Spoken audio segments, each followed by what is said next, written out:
Welcome. Happy Friday. Tap the screen. I'm just getting live on Twitch, YouTube, and X. Just give me a couple seconds to refresh us. I think we should be good soon. Oh, if YouTube will behave, we're going to be good. It is Friday. We made it. I have so much interesting information to talk about. Did I not say yesterday, based on that private sector jobs report, something is really wrong with the economy? We're going to talk about the economy, the jobs report that has come out. I found a great analysis. Hey, Leah, what's going on? Sorry, I couldn't close the window. Give me 1 second and I'm going to be done. We're live on X, Twitch. Let me get us live on YouTube.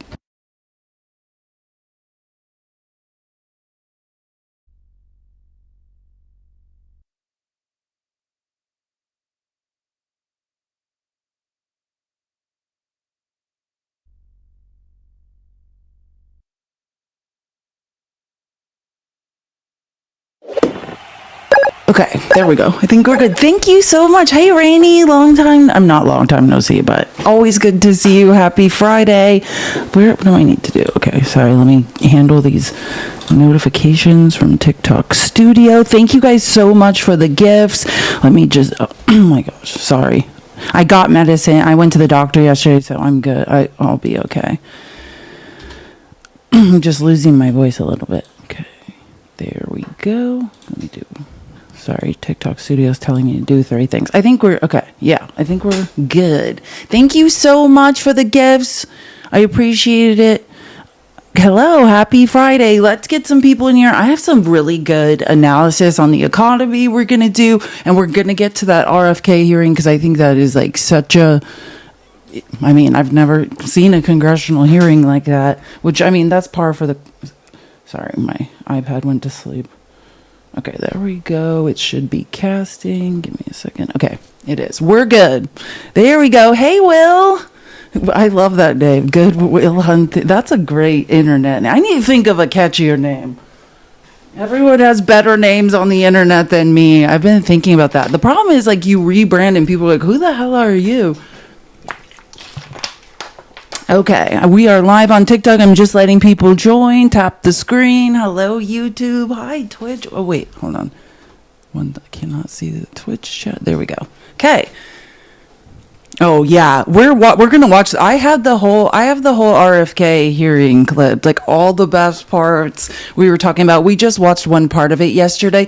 Lahua, thank you for the super chat. It is Aloha Friday. Amen. It's a good Friday. I'm feeling good. I mean, yeah. So back to speak to the RFK hearing. Yeah, I have clipped it. I have all the best clips. I know people in the comments were saying, oh, this is the part I liked. This is the part I liked. I think I have pretty much all, like, I've never seen people go at RFK like that. Like at the end, he was just like, I think I will spare everyone like the torture and just let this end. Cause like, the chair was asking him like, hey, if you want to like correct anything you think people lied about or like make some statements, and RFK literally was like, no, I think I'll put everyone out of their misery or something.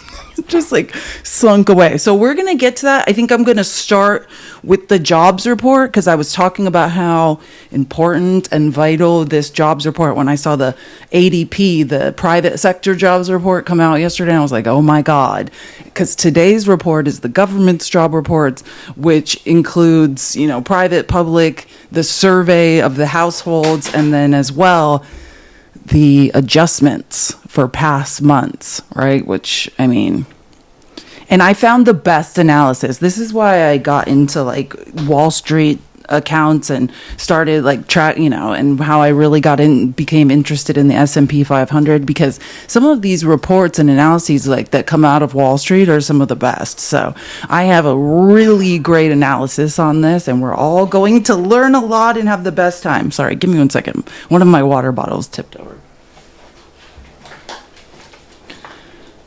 Okay, and my God, I'm sorry, I was just reading this news about this Hyundai plant that was raided. Oh my God.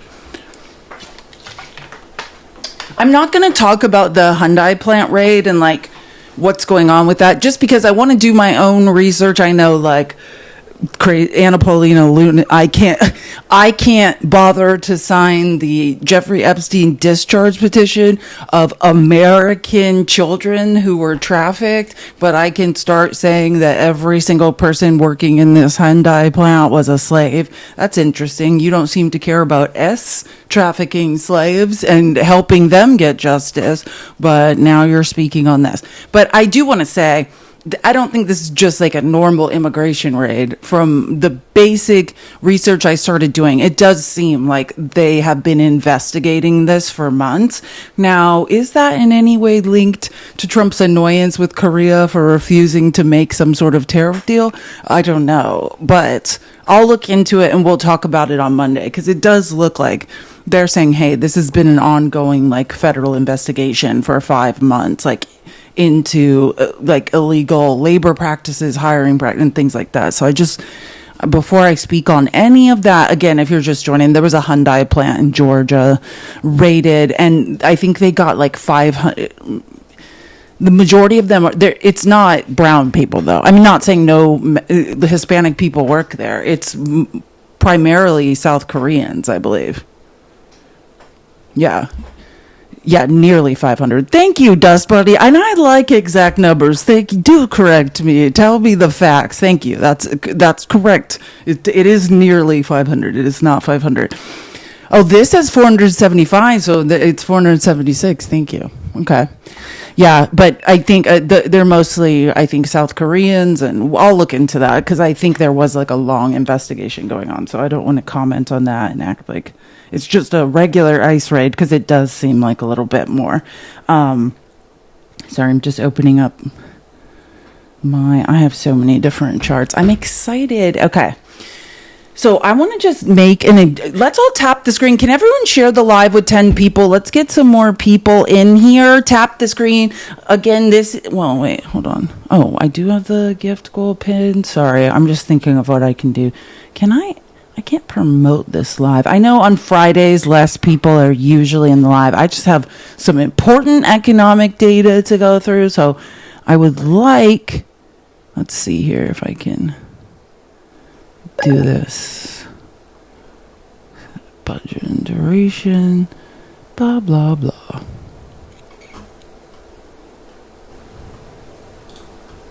Sorry, I'm just looking to see how I'm optimizing the live. I'm just reading things in TikTok Studio, and there are suggestions about getting more people in. Tap the screen. Okay, we have 25 more people in here. Perfect. Let's get 200 more people in here. Wait, what was it I needed to tell you guys before I got into the economics? Sorry, I know there's something I needed to say. Oh, yeah. Okay. I have it open. I opened all these tabs that I wanted to read from. Oh, yeah. I wanted to say, Jerry, I always say, I think it's Nadler, or it's Nadler, whatever, that retired. He's retiring, and thank God, and he kind of made reference to, hey, it's time for like a new generation of people. Well, I don't know if anyone's seen this, but there's speculation, right, which Chelsea Clinton is saying she's not going to run for Jerry Nadler's spot, which is actually more interesting, because who is considering running in Jerry Nadler's spot, which I would absolutely love? Jack Schlossberg, right? Which is Carolyn Kennedy's Wait, is it Carolyn Kennedy's son? I always get like the family tree of the Kennedys. I love Jack Schlossberg. If you've watched his content, I've played it on here. Like, he's highly intelligent. This is not me being shallow or creepy, because like he's much younger than me. Like, I'm not saying I've never dated anyone younger than me in my life. Like, I'm not saying I'm trying to date him. I'm just saying I think we'd all be delusional to say looks don't matter in a race. Or let me just say this, even overlooks. You know what fascinated me? Like, I don't even think until the 2024 presidential election I understood the absolute idiocy of the average American, because when you would start testing and polling about the Kennedy name, like, everybody was like, oh, Trump's, a Kennedy wants to work with Trump. That means Trump's an honest guy. Like, I thought everyone knew RFK Jr. was like a creepy H user by his own admission, among other things. Like, I didn't think like that Kennedy brand would extend to RFK Jr., which apparently it effing does. So yeah, like, I'm just pointing out Jack Schlossberg, who is highly intelligent, like highly empathetic, well educated, has the power of the Kennedy name, and not just has that name, and everyone else in the family will write letters that go into the congressional record saying he's a sociopath. Which, if you're like, what are you talking about? Remember that when we watched this RFK Jr. hearing today, that happened. I read the letter aloud. And played a video of Carolyn Kennedy reading it, basically saying, yeah, RFK Jr., it's been long thought in our family he's a sociopath, like who like tortures animals and tortures people. I'll let me look, Kim, I'll look and I'll find, if I have it in an outline, I know I do. So I either can find the clip and play the link, or I have it in one of my many, shared album presentations. So yeah, I'll find it. I don't think I played the whole thing, but I have it like clipped in parts, where they talk about how long he abused other family members, like was abusing animals, like how terrifying he was when they were growing up together, like how he's displays traits of like antisocial behavior. Yeah, like I know we do need MAGA to know the facts. You tell me how to get.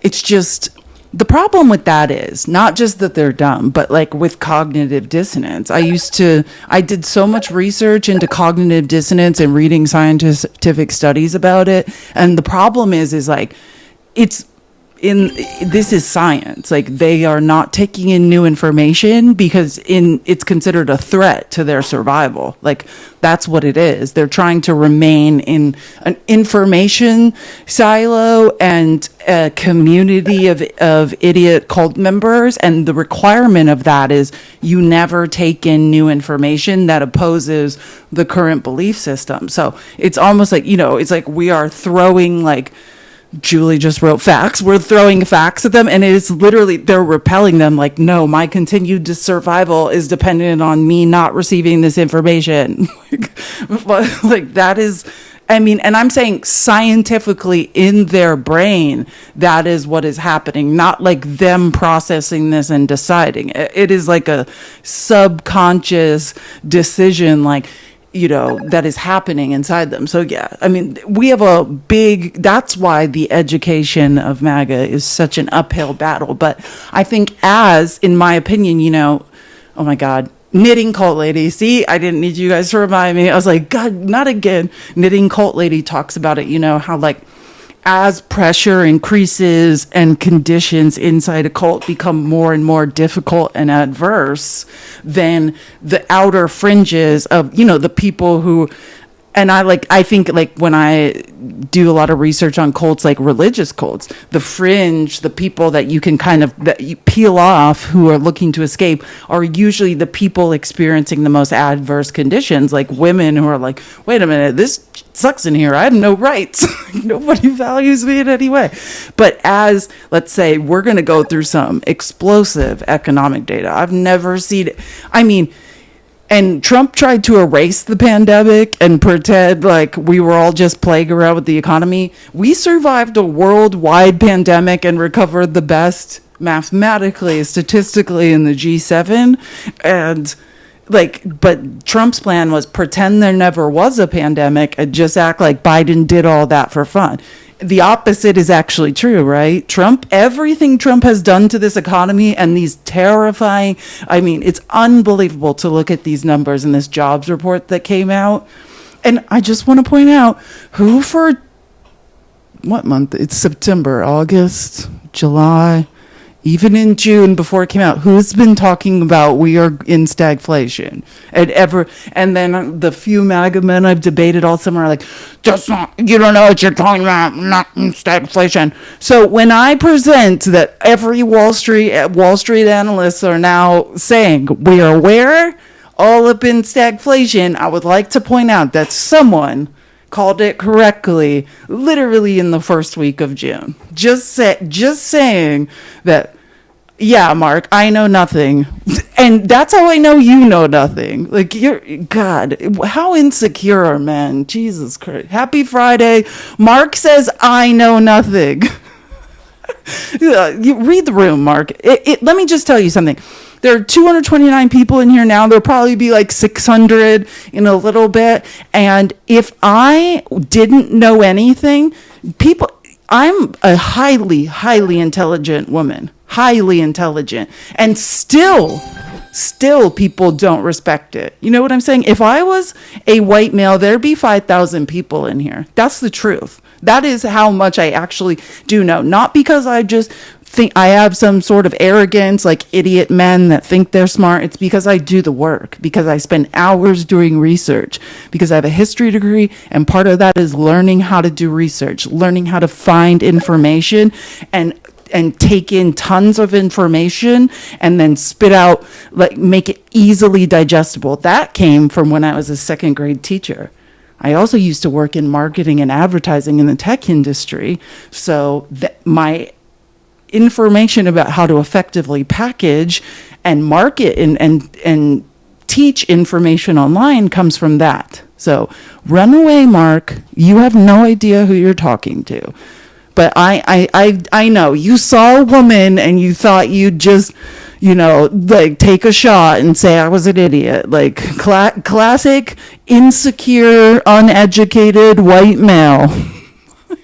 And you're about, Mark, why don't you just stay in the background and learn? Because I just want to say something. This is not time to say idiotic things in the comments or hurl ad homs. Like, we're actually here on the People's Receipts. We use primary and secondary sources. You probably don't know what that means, to just point out the facts of who is actually robbing us, where all of our money is gone, how the economy is being mismanaged, and things of that nature. Yeah. Mark says I'm not intelligent. Like, just scream, I have no idea what I'm talking about. I voted for a guy who says men shouldn't wear makeup and has a full face of literally looks like an orange clown every day, has a full face of makeup on every single day, is literally in drag while we all sit here. And then, like, that's the thing. We can stop there at that hypocrisy. You can literally stop there. Let's all tap the screen. Okay, we have 254 people. That's enough, I think, to get started. I just didn't want to start getting into too much economic data. But again, I just want to remind you of what I was talking about before Mark said something decidedly unintelligent. Jerry Nadler is retiring, and it was rumored Chelsea Clinton might try to run for a seat, which is and her team is denying reports she plans to enter the race to replace Jerry Nadler. But the coolest part is the rumors that haven't been denied is that Jack Schlossberg is going to, who is Carolyn Kennedy's son, who's brilliant. Oh yeah, I washed my hair finally. You're welcome. And straightened it. It took me like 6 hours to straighten my hair. But Jack Schlossberg, yeah, Mark's somewhere. Mark's like, like, I was not prepared. I just thought I was going to verbally attack a woman and she wasn't going to answer back. And I would just damage her self-esteem. And, because that's what I do in the patriarchy. I'm an insecure man who punches down. Like, yeah, he didn't think I was going to answer back. He just was like, someone made me feel insecure today, so I need to find a woman and make her feel insecure. That was a nice try, Mark. You need to be in therapy. You can even use a chat bot as therapy. Thank you. I will reset the gift goal. Thank you. Hallmark Life Coach. We're all looking for a life coach. Oh my gosh. Sorry. Do not pay attention to what. Oh, you guys can't see because of my necklace came off. It is like down my.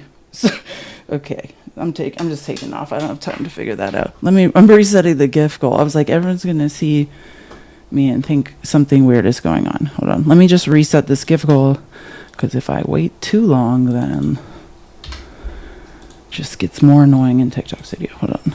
Pin. Got it. Okay. And I need to update the other goal. One more update, and then we're going to get this party started, which is going to end with us humiliating RFK Jr., which is going to, I think this is going to be a nice little Friday. That man is, and I did a bunch of statistical analyses, because everything he was saying during that hearing yesterday was just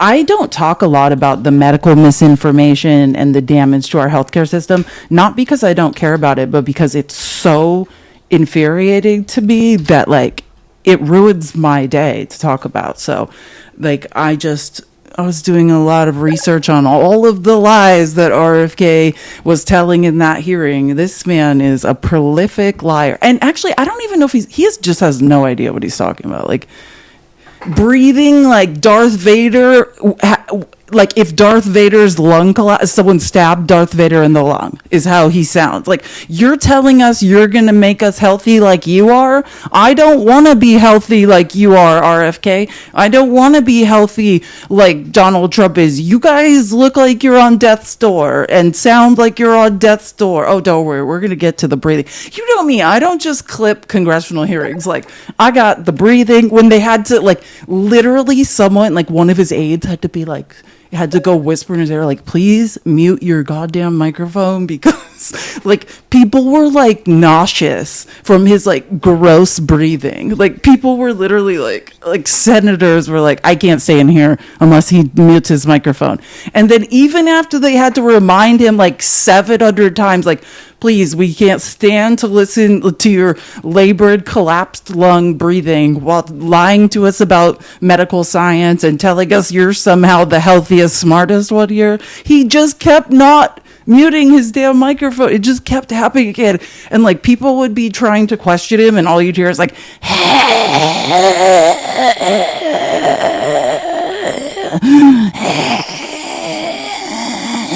I'm gonna make us healthy. It's like, you sir need to make yourself healthy. You need to go away for a while. Like, we are very concerned about you. Don't worry about the rest of us. You take care of you. Like, I can't even. Thank you. Hey, Chrissy, love you. Tap the screen. Let's get to 100K as fast as possible. Tap, tap, tap. Tapping is clapping. Again, the people's receipts and all the hours of research I do. I do that. This is my job. I do it based on tips and donations. This is my Cash App and Venmo if you would like to support me. Also, we're almost to the subscription goal. Maybe today's the day you can buy multiple subscriptions at once. I know like people are telling me you can't, and you have to do it singles at a time. So if you would like to subscribe, that's that yellow star in the bottom corner. Also, I don't talk about follows a lot, but follow me. It's like, I keep hearing like creators who make content on TikTok talking about how shadow banned they are. I've been shadow banned. I have an account manager or access to account managers that work at TikTok, and they've basically told me unless the way I do my lives and then post the clips, like they will continue to be shadow banned. So like I've been shadow banned. Welcome to hell. But this is just the way I like to teach, and I think this is the way people with ADHD need to learn. Like I could read you all this economic data, but without visual aids, without using like multiple sources and videos and stuff, I don't think we could follow it. If I just sat here and it was just me reading this shit, like in 2 minutes, I'd give up, you know? So like, there's a reason I do my lives like this, because this is how I wish someone would have taught me when I had ADHD.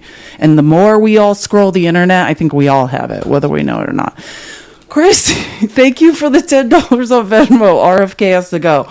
I mean, truly, I thought we had Trump was senile. Like, it's just so the Trump administration, like just the most frail. And you know what else is funny? Like we have to hear about how for some reason I just want you to know there's probably so many things wrong with RFK, but one of the things we know for sure that when I used to see him talking about on Red Pill podcasts all the time is how all men, you know, the same thing they say is hurting trans folk, which is testosterone. You know, that's what RFK is on, is unbelievable amounts of testosterone. He's like almost an 80-year-old man just overdosing on testosterone, in my opinion. But I mean, he's talked about this with like Joe Rogan and other people on podcasts and thinks like he's looking good. Like, you look terrible. You literally looks like you are melting, sir. Stop, please. And I don't even think that's a spray tan. Like, I think the melanoma is about to overtake him at any moment. I don't know what is going on with RFK. Yeah, RFK is doing gender affirming care. Thank you. And I used to make that point all the time to the point where I got tired of it, but that's what you need to explain. When you have, I know, I'm sorry I didn't see, someone said they were going to a funeral for their MAGA family member tomorrow, like soon. And yeah, like that's what you need to explain to them is, you know, all of these red pilled bros like Joe Rogan and everyone who's like, oh, you're not feeling quite like a man because 90% of us all have male pattern baldness and these like guts and like weren't men in the first place because we treat women like shit. All of that. Well, just get on some T-gel or whatever, you know.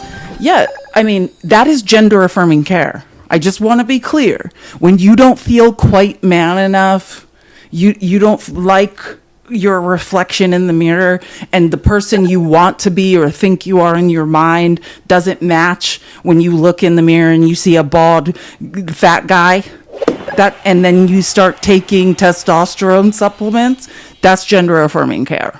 Like, that's the irony. The largest cross-section in America on gender affirming care is ironically red-pilled men.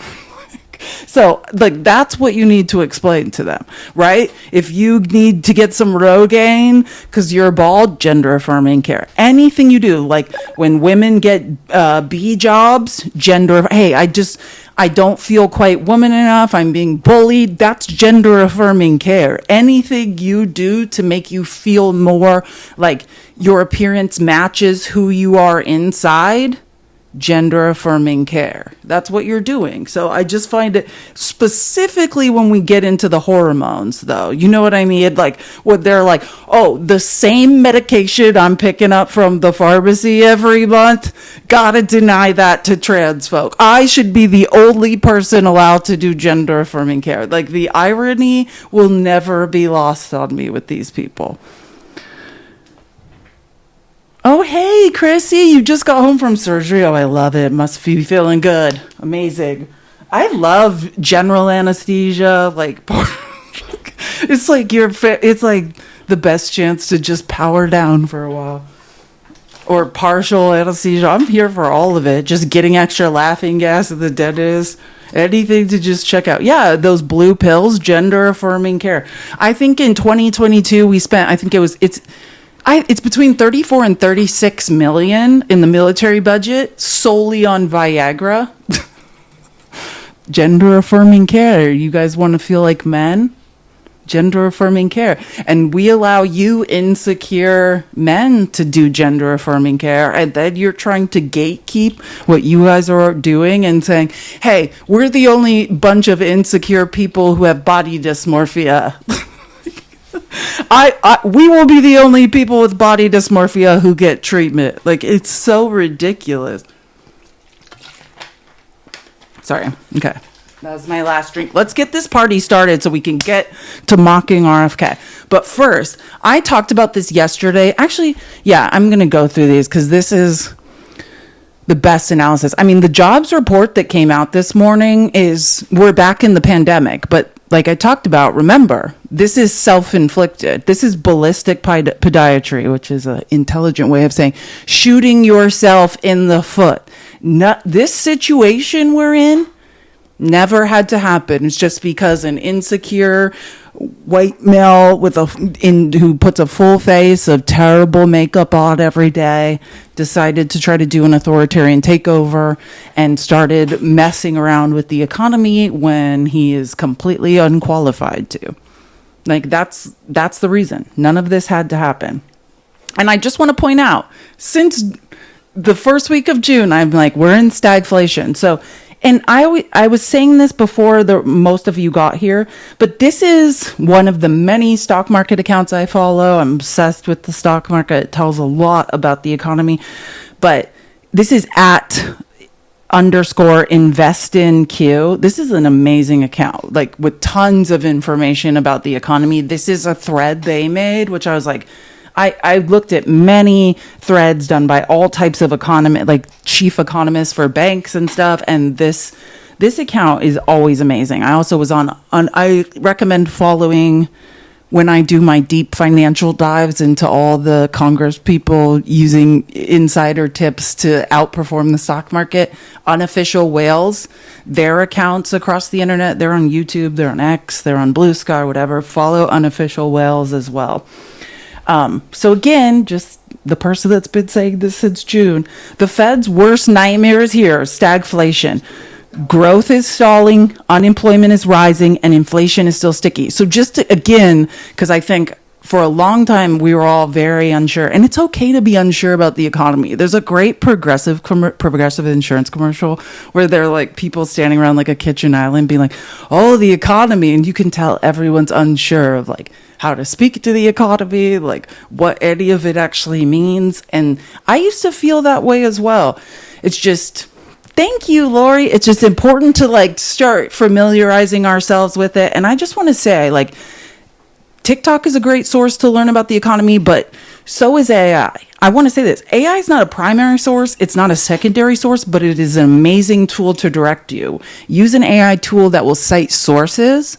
And, you know, you can have, like, I use chatbots as economics professors, and we have these like high level conversations, and then I tie that into other AI tools that help me like source information and find secondary sources that can then lead to primary sources, right? It's not just, yeah, thank you. It's a search helper, or it's a starting point, I think is a great way to think about AI. It's not the end all be all. AI can give you information that's not the best, right? Like, and you know, and it can give you amazing information, but it's just a tool, exactly. It's a starting point of where to go next, right? Don't waste your time figuring all that out. Let AI give you an amazing starting point and some resources, and then reverse engineer, right? It's like what used to take forever when I learned to be like a historical researcher. I can't even tell you. I was like, this is the worst job. Like we would just be in like dusty stacks in the library, learning how to look all this stuff up manually because we had professors that were angry the internet existed and everything that was being automated. Like, yeah, we don't have to live like that anymore. AI is a great tool to gather a bunch of information together. It's a great starting point for research. So that's how I use it, you know, and also just to have high level conversations about things, you know, about the ties between things, which I'll get more into in a second. But again, if you're like, I'm still not clear on stagflation, just understand stagflation is a quagmire. MAGA, you probably won't understand what that word means, so you're going to have to look it up. But stagflation is a position in the economy where there's no right answer. It means that unemployment is crashing. So the unemployment rate is going up and inflation is rising. And normally if no one's hiring and inflation, you know, the answer to that is simple. We lower interest rates, right? We make money cheaper to borrow. We infuse money into the economy, and then more people hire. That's usually the answer. But when inflation is being driven up, like in an unprecedented way, which is what's happening with tariffs, right? The price of goods are skyrocketing out of control. What do you do when the price of goods is up? You definitely don't lower interest rates. You hold them steady, right? So, and stagflation is like, hey, we're having two problems and the fixes are the opposite solution. So if we lower interest rates, sure, maybe we'll hire more people, but inflation is going to go up, up, up. Right?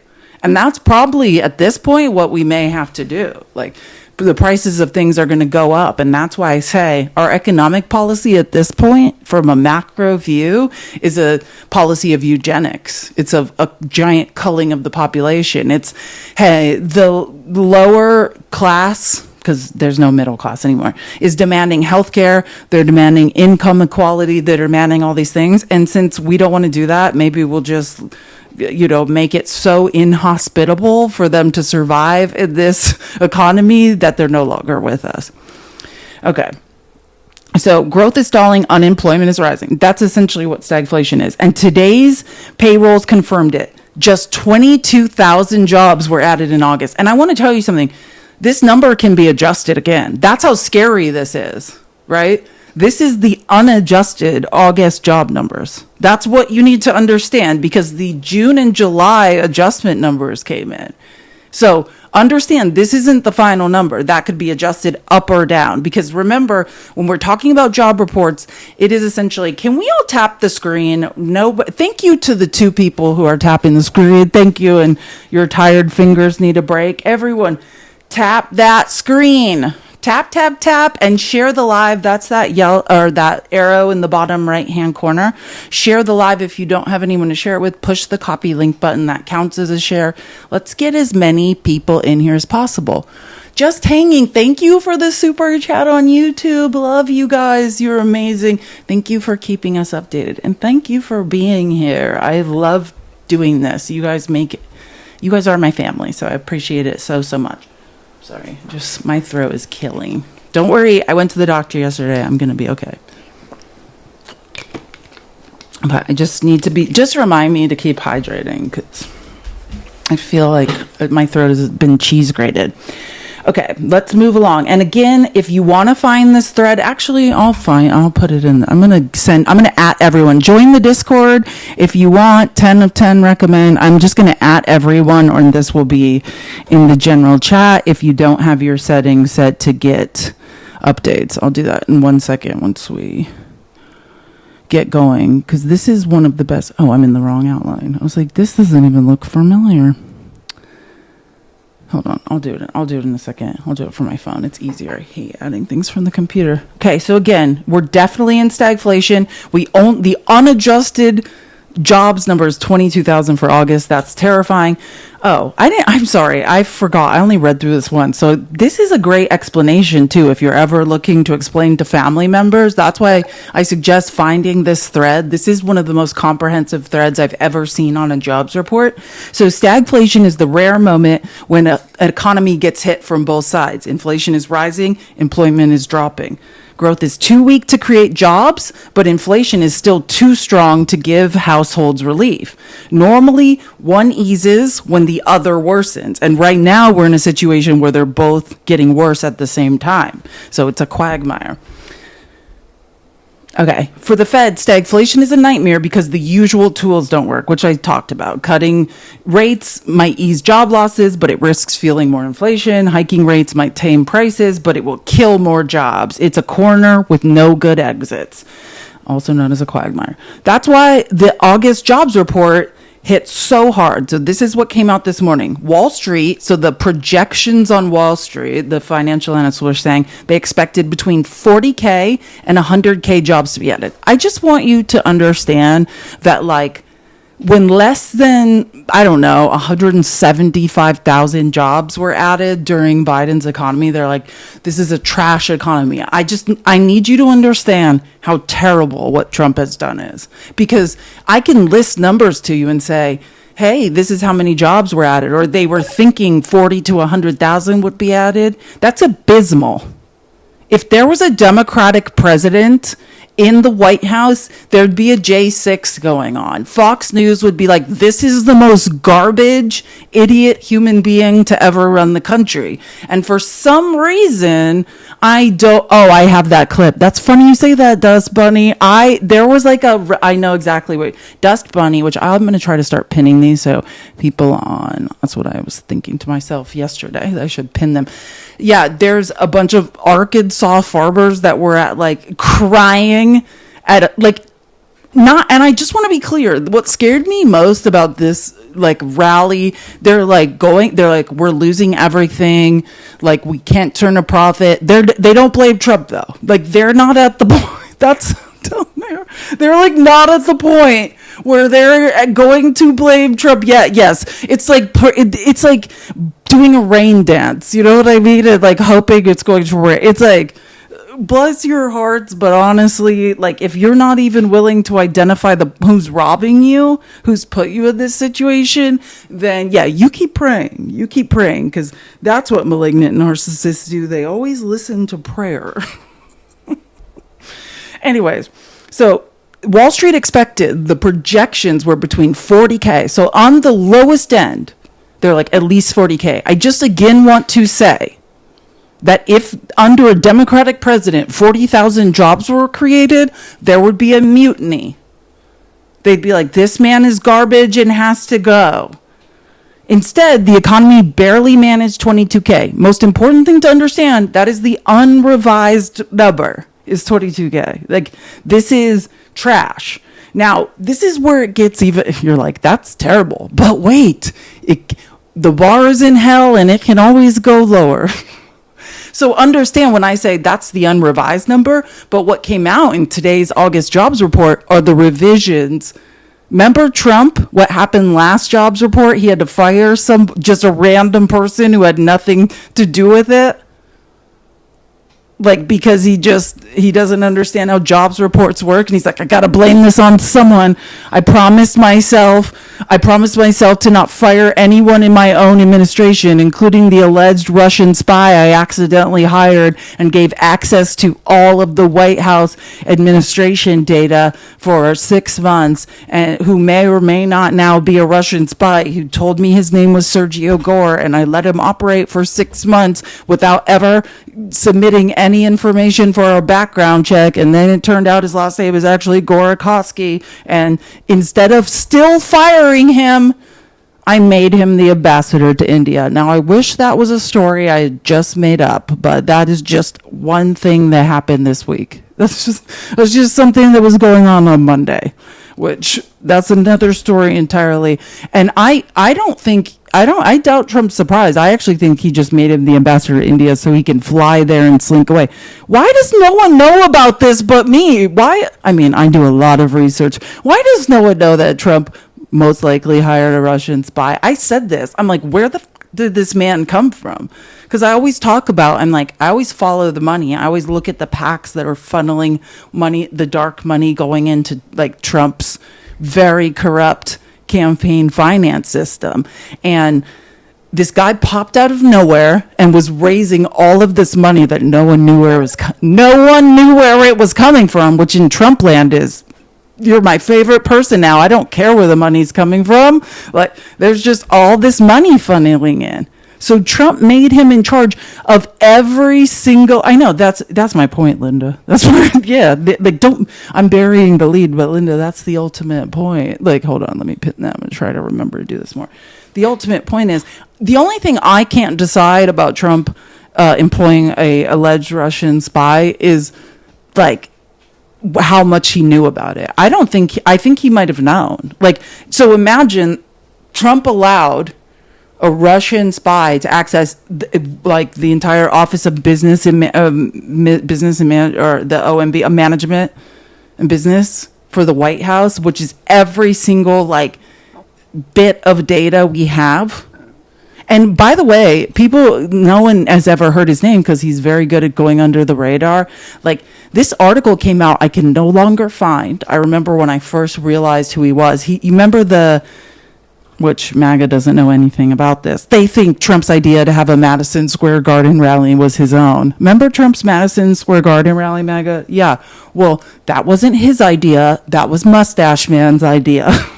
Mustache Man had a schmatzy rally at Madison Square Garden where they were screaming and yelling about, immigrants and all of the points Trump hit at that Madison Square Garden rally before the election. Yeah, that was the same thing that happened with schmatzis at Madison Square Garden.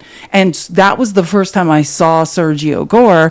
And I remember when I was watching Steve Bannon talk about him, I'll say this, Steve Bannon didn't trust him. Steve Bannon was who is this guy kind of thing, on his show and stuff. And I'll say when Steve Bannon is implying he's wary of someone, that is usually my clue to look into who someone is. The other thing that scared me, like I said, an article came out after that I still to this day can't find, and you guys know how detailed I am with research. And it was this article, and Marjorie Taylor Greene was interviewed.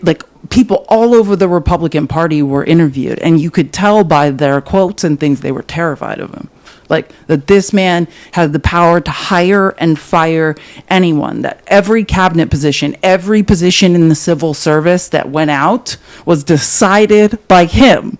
who is now allegedly a Russian spy. Before we get more, I'm just going to show you this.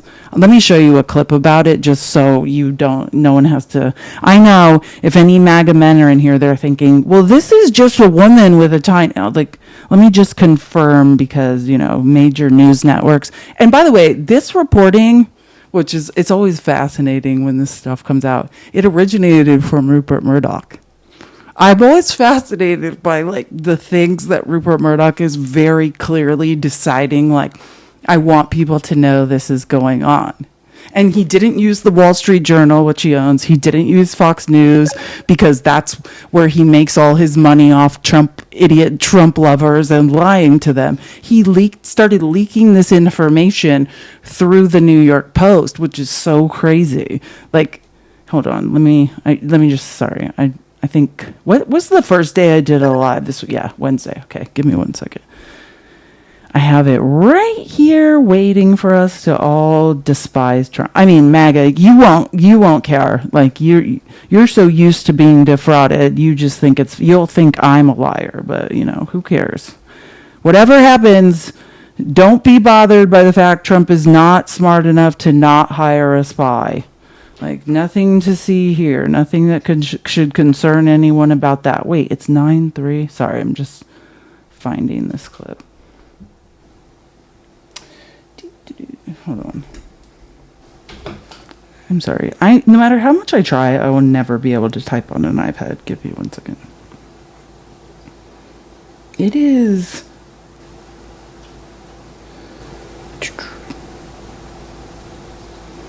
What?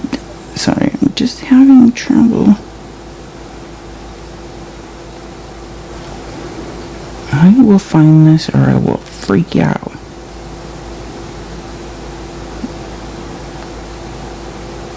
What day was it? I was talking on Wednesday that I wanted to show you guys this, right? Sorry, I'm just thinking of when I posted this to my account. I was telling you, was I telling you on Wednesday that Trump, I think it was Wednesday. Hold on. Let me go back to so that would be 9:03. I know where I can find it. There it is.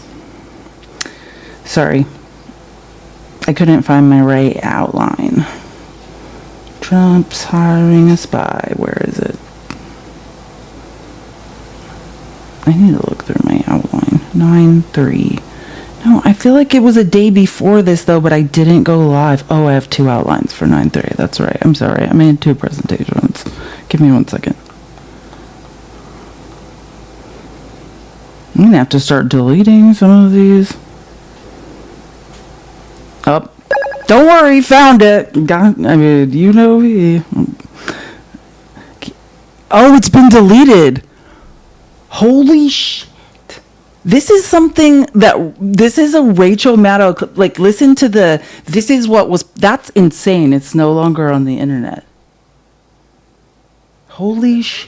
So it's number 40. That's why I couldn't find it. It's number 40. I think I have it on my phone somewhere though. So this is what it was posted and it was played on Rachel Maddow's show on Monday. Trump appointed a Russian spy, Sergio Gore, as his chief of presidential appointments. Sergio lied about where he was born and refused to submit the paperwork for a proper security clearance. Sergio appointed 4,000 people to the federal government before Trump fired him. I'm just out of curiosity. Let me search this and see if it's still on X, because that is insane. I wonder why it's gone now. See, this is for-profit media. That is crazy. Let me see if I can get something. Oh, other people are reporting on it, but that clip is gone. I think I have it on my phone. I think I have this. Hold on a second. Now, I hate when people try to hide information. Hold on. I am 99.9% sure that exists on my phone. It couldn't somehow. That is crazy. Was it how? I mean, it was something she said on air. I don't know how it could be. And she was, Rachel Maddow does. She's citing source after source as she's reading. So it's I don't know. This is fascinating. I love a mystery. Okay, here we go. These are my clips from that day. It's got to be somewhere. So this was Friday. This is the CDC stuff. I know I have this, and now I want to find it. Yep, there's Maxwell Frost. Okay, this is it. Here we go. It's got to be somewhere right here. Please, God, let me have this clip. Because that is crazy. When things disappear, in journalism, you are never, like, even if you misspell something, you're not supposed to delete the clip, because that's how, the laws of journalism, you're supposed to just correct it underneath. So for that clip to be gone, that's pretty crazy. Yep. Holy shit. Sorry, I'm just making sure I don't. Yeah, this is the Pritzker stuff from the same day, so it would be right before this. Hold on, I'm just seeing if I have it, because now I'm interested in why it's gone. I should have showed you that day when I said I had it. And I was like, I'm so tempted to just not talk about what I want to talk about so I could show you this. And then I was like, no, I need to stay on topic. Does anyone remember what I said? That this is what I was talking about. I was like, this is crazy.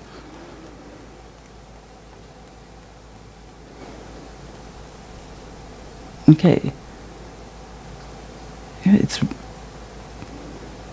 so let's see, survivors. So yeah, this is the day. It's got to be somewhere right here.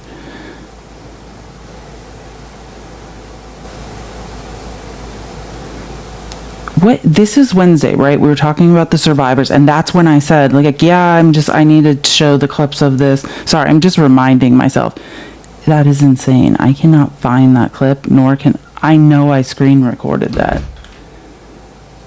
That is the weirdest thing. I'm not a conspiracy theorist. I'm just saying that's a strange thing. I'm just checking my Epstein cover-up list to make sure I didn't accidentally add it there. That is so crazy. I will never forget that. But yeah, I have the line item in my outline, and it's gone. Very interesting. I'm just gonna search Maddow.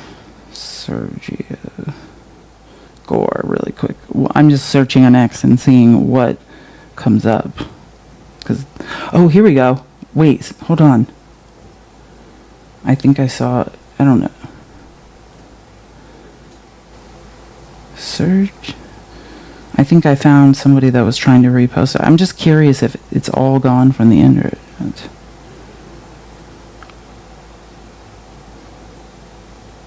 That's so crazy.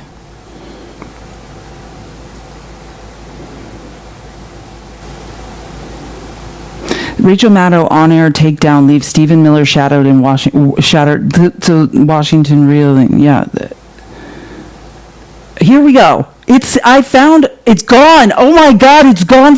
So let me just show you something. I'm going to screenshot this and show you. This is the clip I had. I'm telling you, I screen recorded it. It's no longer on my phone. Look, you cannot go to the clip. But you can find the phantom links to it that are gone. That is insane. Somebody wiped the internet with that. I wonder if I DVR Rachel Maddow's show every single week. So I wonder if I went back, if it would still be there. Here, let me text that screenshot to myself, because the cloud takes a while to update. I just want to show you guys that I'm not making this shit up. I still might have it somewhere. How could it be gone from my phone? That's the weirdest part. Here.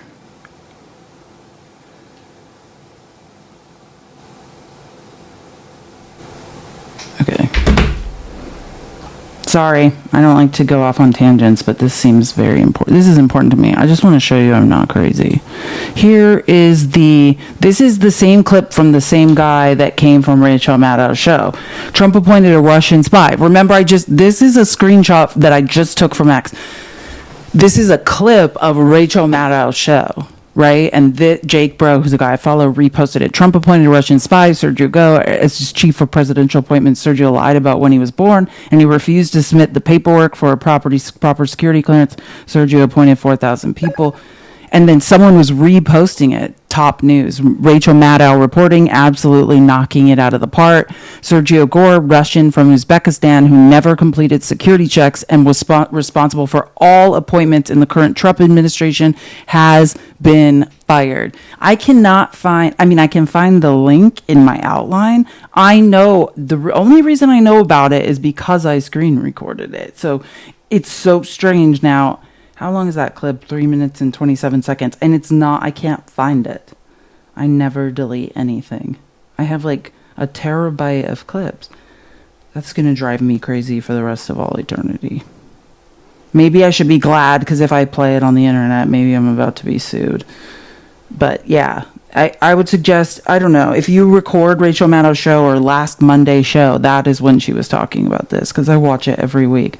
That is the first time I've ever seen like something like that happen. Great. This is a goddamn conspiracy. I feel so safe in America now. I'm just checking one more time. I feel like I'm losing my mind right now.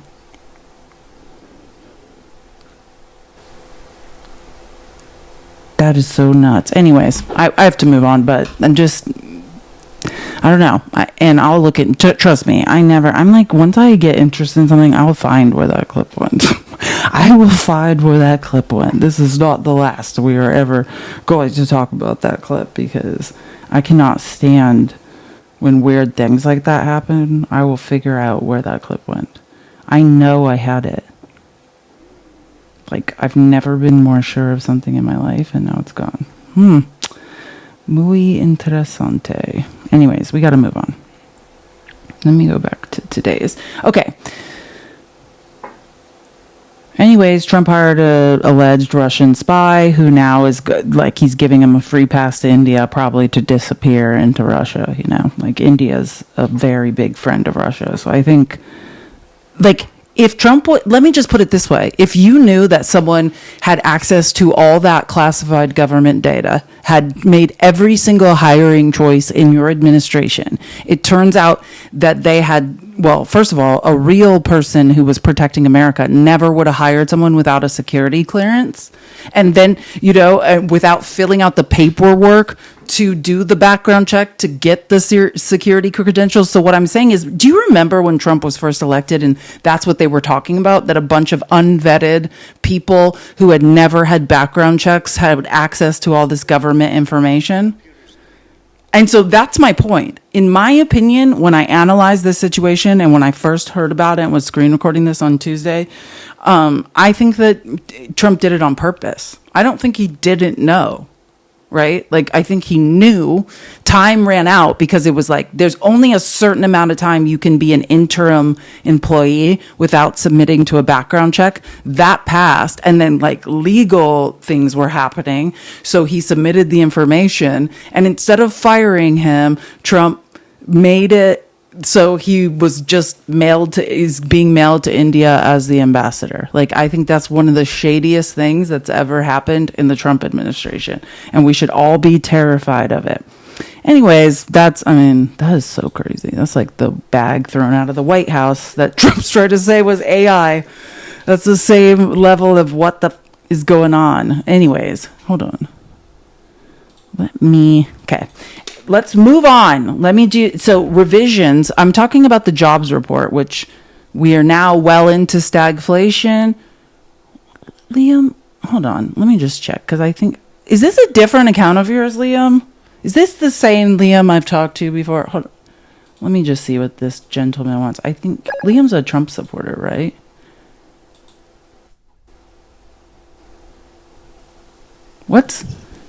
Hey, what's going on? We've talked before, right? Maybe a long time ago. Okay. Did you vote for Trump? For some reason I thought Absolutely, I voted. Me and 77 million other people. Okay. Is that triggering? No, only if you say that a majority of Americans voted for Trump. That would just be triggering to me, because you don't know the difference between a majority and a plurality. The overwhelming majority of the voters. Do you see? I just helped him Does anyone just see that I helped him? I gave him the answer to a mathematical problem, and Why are you still, crashing out? it's still he got no. I gave you the answer. This is so. It's one of two things: either, which I know to be true through Harvard studies, you don't listen when I speak, and you don't listen when women speak. This is what I'm trying to tell you. Majority is a mathematical. What is a woman, though? Can we start there with your party? This is an anti. Yeah, no. Listen. I'm going to help you learn something today. Trump did not get the majority of votes in America. Majority is a mathematical term. Trump. I refuse to let you go on sounding stupid. Yeah, I refuse to. Thank you. I refuse to let you go on sounding stupid. Trump received a plurality of the votes in America. That is the correct mathematical term. Everybody in MAGA continues to say that Trump got a majority of votes. That is a mathematical term of which you should stop using. He got a plurality. And by the way, because the reason is because what happened in the 2024 election was, they Ross Perot'd the Democratic Party, which, if you understand, they used RFK Jr.'s campaign was largely funded by who? Steve Bannon and backers, dark money from, people that back Steve Bannon. It was a ploy to dilute votes. And that is why at the very end, you saw RFK only trying to get off the ballots of states where he could hurt Trump, because he just diluted votes. It was a plurality. So I'm just trying to help. Pushed him aside. Oh, that's right. No, it's absolutely. I just want to be clear, Liam. I'm not trying to argue with you. I was actually just trying to teach you something. You have no idea what you're talking about. RFK Jr. has no affiliation with the Democratic Party. He was never part of anything we did or our campaign. As a matter of fact, his own other Kennedy family members, and you can look this up, signed letters. They're in the congressional record, listing the reasons like that he's a sociopath and they don't want anything to do with him. We never funded anything he did. And you can follow the money, right? And find out where the funding for RFK Jr. came from. And I promise you, it wasn't the left. Like, you can just say things that you think are real. This is why I stopped debating. That none of that is true. You just feel like it is. Why are we talking about RFK right now? Well, I was correct. Well, I'll remind you, Liam. I was correcting your delusion that Trump received a majority of the votes in the 2024 election. He received a plurality. There's a huge difference mathematically. And RFK Jr.'s campaign was funded by Republican dark money. He went out of the race at the right time, and that is why he is now part of the Trump administration. I'm just helping you. Can I get in on this conversation at all? Is it or no? If it's to be a bigot, then no. But if you want to, how am I being a bigot? Well, you said what is a woman or whatever. That's bigotry. Do you want to know the definition of bigotry? It sounds like that's another word. It's not bad. I'm not. It's just. Do you know what a bigot is? Sure, but I don't think it's relevant to the conversation. What is it? What is it? So one that's very narrow-minded, okay, sees things their own way. And a person who is obstinately or unreasonably attached to a belief, right? Dude, that's exactly what I said. Can we move forward? I know that you think you're this big journalist on TikTok. I'm not a journalist. Do you understand what a journalist is? Yeah, I know what it is. I've claimed to be a lot of things. Like I was a teacher, I was a historical researcher, never a journalist though. Never said that once.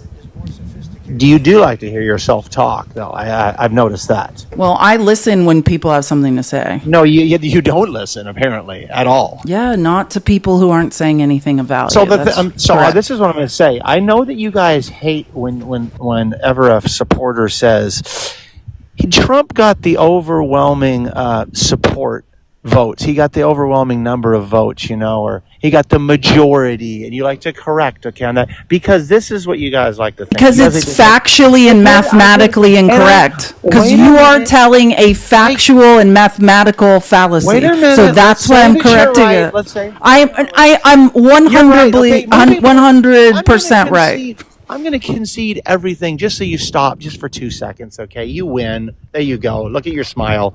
Okay. So I this don't is the need thing. you to tell me what is correct mathematically. Like you just. You are thinking. I would like to think you are learned thinking- something. You are thinking that if we get all of the voters that did not vote for Trump, okay, Green parties, Democrats, okay, all these parties, if we hold hands, we're going to win the next election. That's why this is so triggering to you, because when someone says overwhelmingly got all the votes, okay, to win, you're like, no. I want to tell you something, Liam. I genuinely, you think I'm trying to insult you? I don't know what you just said. To me, the words that you just said don't make sense. So no, I don't think that. You keep trying to assign feelings and thoughts to me. I don't even understand the words that you just said. So no, I've never thought those words.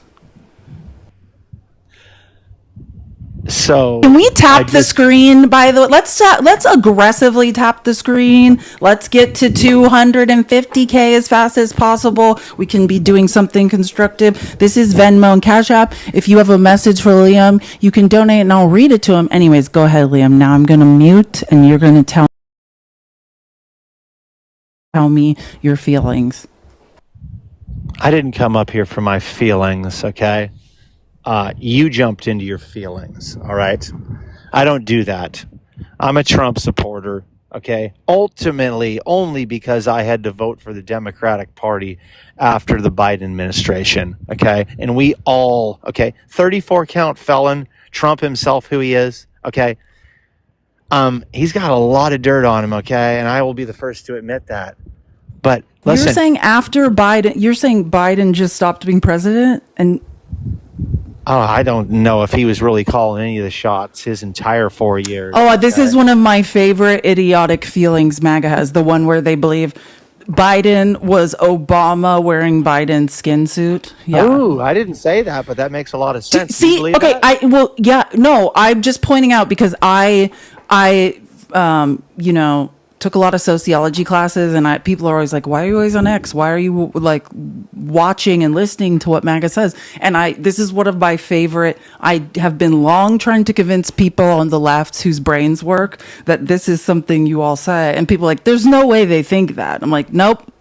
They believe that. So this is just me proving people in the chat that it's real. They really say this. Do you see how he knew exactly what I was talking about when I said that? Notice that he knew precisely what he wasn't like, that's crazy. That's very unreasonable. I would never think that. He's like, oh, you know about that too? Yeah, just remember when I tell you something, like there is a proliferation of people. I stopped listening when you started yapping because you didn't really formulate any type of a logical argument. Wes, thank you for the $2 on Venmo. This is capitalism, Liam. Please tell Liam that, quote, and this is I'm just quoting, this isn't me. Wes said to get effed and imagine still cucking for Trump.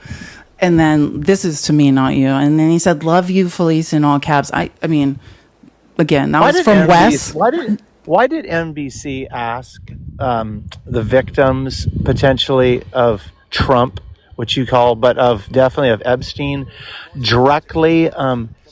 Did you ever see Donald Trump engage in any inappropriate acts? And overwhelming, every one of them said no. You heard that, right? You can pull it up. You can pull up and view it as an audience. Sure, I'm not sure. What are you talking? Can you just say what you're like? When did this interview happen? I said it very clear to you. It just happened. Okay. NBC. Okay. Wait, can I ask one more question? Had an audience of Epstein's victims sitting there, Q&A, and asked them all directly. How many were there? Enough to have a major voice. No, but I'm saying I just want to tell you something. Enough that showed up and got paid for their time on TV. You don't get paid for your time on TV necessarily, just to be on TV. That's not how it works. I've been a guest on the news and I wasn't paid. I've sat on panels on the news and wasn't relevant. paid. You're not relevant. Okay, I'm just telling you, not everyone accepts a fee, and I can say I'm not saying I never will, but to this point, I've never accepted money for anything that has to do with politics because, yeah, I think like people like you, but. The irony of what you just said, can I just say something? The irony of what you just said is you guys love capitalism. This is your dream, right? That we all need to eke out an existence while growing wealth inequality and wealth concentrates at the top of the economy. And then you are mocking SA victims of child S trafficking, which this was MAGA's. You said you guys were going to get justice for these people, and now you're discrediting them, and you have no idea. I have no idea whether or not they were given an appearance fee for that interview. I would bet my life they were not. But because I understand how media works, I used to work in advertising. But you are saying you're discrediting S trafficking, children who are trafficked right now, and laughing at them. Am I laughing? Is that what I'm doing? Yeah, you were just laughing maniacally. Wait a minute. I know that. Listen, I know that you're trying to get to a gotcha moment, and you're doing a great job of it. But what you're saying is I'm trying to get you to hear yourself. Hang on, Felicia. The only way that you are able to get your voice out is through television, news, media. That's the only way to get the truth out there, right? It's the only form of platform that one could use to tell their story to the world. Potentially, is that what you're saying? No. Oh, okay. I never said that. As a matter of fact, that's a claim you just made. And again, you're trying to assign your thoughts and feelings to me. I have never made that claim, nor would I ever. Does the news media run off of views and popularity? And what do these networks run off of? Are you trying to say for-profit media? I don't think you can honestly I can tell you. I can explain. Truthfully, Liam, I used to work. I can absolutely explain to you the financial structure behind for-profit media if you want me to. No, thank you. I don't need you to. That's what I thought. You're just trying to make it look like I'm the person that doesn't know what they're talking. So you do not want me to impart some more wisdom to you. You would like to remain ignorant and confused. I just want to be clear, because if you want me to give you some more of free educational tools to go forth and tell your other idiot friends, I could. I would like you to show me the video where the audience that was speaking about Trump, okay? You're making a claim, and you want me to produce the clip of the claim you're making. I have not finished my claim, okay? Can you hang on? I'm saying I would like you to show me that this overwhelming audience that's claiming that Donald Trump is this terrible person, first and foremost stated, hey, we are nowhere near paid. We are here on good faith, and we're going to start out this conversation by saying we are not paid to be here. Now let's continue. Can you show that to me? Okay. Let me just say. No, you never will be able to. Well, I don't know what you're talking about. I didn't make a claim that existed. You're the one that is claiming something exists. I have no idea what you're talking about. I do want to make a point. I just want to make sure, is there any other points you want to make before because you said I talked too much, so I'm waiting for you to make all your points and then I'll make them. I have points to make. is that it? I love to have a back and forth. I mean, I don't want a monologue on your show. You can't, but I'm just saying I mean this genuinely. I'm working on letting people that don't know what they're talking about speak. So I want you to have your say Dude, that was so negative. You're unbelievable. You're working on allowing people that don't know what they're talking about speak. Yeah, it's something that's very hard. It's something that's very hard for me. You know what? Listen to me. If I was so ignorant, I mean that genuinely. I'm not being rude. I'm really working on caring what people who have no idea what they're talking about are saying. This is my struggle in life. Well, you're not doing a great job of it. Really? I thought I was doing good. But you're literally stating that people like me that are ignorant, that you should not even be talking to, you're working on allowing ignorant people to speak to you because you're such a great person.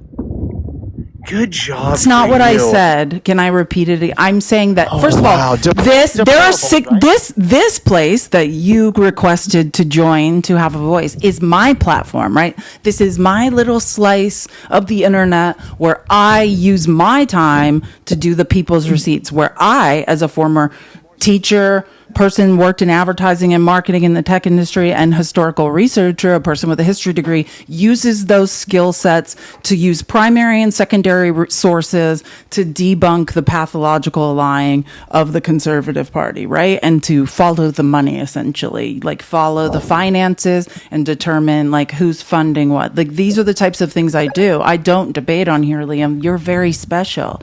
But yes, when I used to debate on TikTok and people would start saying things that I knew to be factually, statistically, mathematically untrue, I do have a problem cutting them off. So I'm trying. That's why I said, like, is there anything else? And I will mute again so you can say it. Massive W for you for getting away from RTP. I will say that. I want to get that out there. I've never said that to you before, but I do congratulate you on that. Did we speak that long ago? It's like I recognize your voice, but I don't know where from. I thought maybe. No, you know what? To be honest with you, Felicia, I was in your space, and I think that he was on your panel, and this was a while ago, and I was trying to have a conversation with you, and he was just speaking. He was speaking over me and over you, and you were like, no, don't kick him. I want to talk to him. And it was just, you were literally pushed aside, and he was like, fuck this guy, and talked over, and then kicked me off the panel. And you were like, oh, I wanted to talk to him. I wanted to do that. And I'll always remember that. And I was like, why is this jackass being so pushy and not allowing her to speak to me? So that's what I remember of that relationship. That's all. So now this the rest of it is none of my business. Well, if you're implying I had any type of romantic relationship with him, I did not. And I'm saying I'm going to be very literal with you because I think there's a tendency, and this is why I like having my own platform now, for any time a woman is near a man professionally or otherwise to assume that a woman belongs to that man. Like if you're that's delusional, and you shouldn't act like, we work together, now we don't. And there are women on TikTok. There are women on TikTok who are underestimated. You look at like SK, or you look at Millie. You know I've debated both of them, and I would never. Can I say something? Millie if I were you, I already did. She would emasculate you. It didn't go well. First of all, your weird patriarchal ideas of what's important. You know what I did before I had to embarrass Millie because. Listen, that never happened. I said I don't want to do this. Well, it did. It's recorded.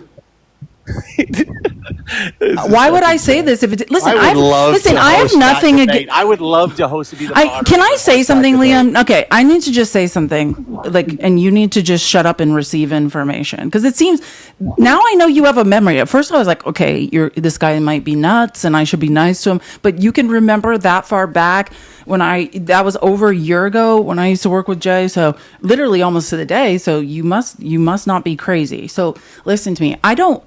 I've debated SK, ran her into the ground. I've debated Millie. It didn't go well for her. I just want to be clear of why, though. I want to be clear of why. The facts and the math, right, are not on their sides. If you sit on the right, if you're a conservative and you're trying to poke holes, right, like the data story. The only reason I'm over here on the left is because every opinion I have is data. It's fact-based and data-driven. I just do statistical analysis, right? I take huge data sets and data tells a story, and that is how I form opinions. When the data tells me a different story, I change my opinion. And that's how I know every day I show up on the internet that I am factually and mathematically correct about everything I'm saying. And I mean this is not condescending, because I agree with you. And let me be very clear. I think the most brilliant people on the right are women. You just no one respects them. Not necessarily. Actually, Well, I definitely do.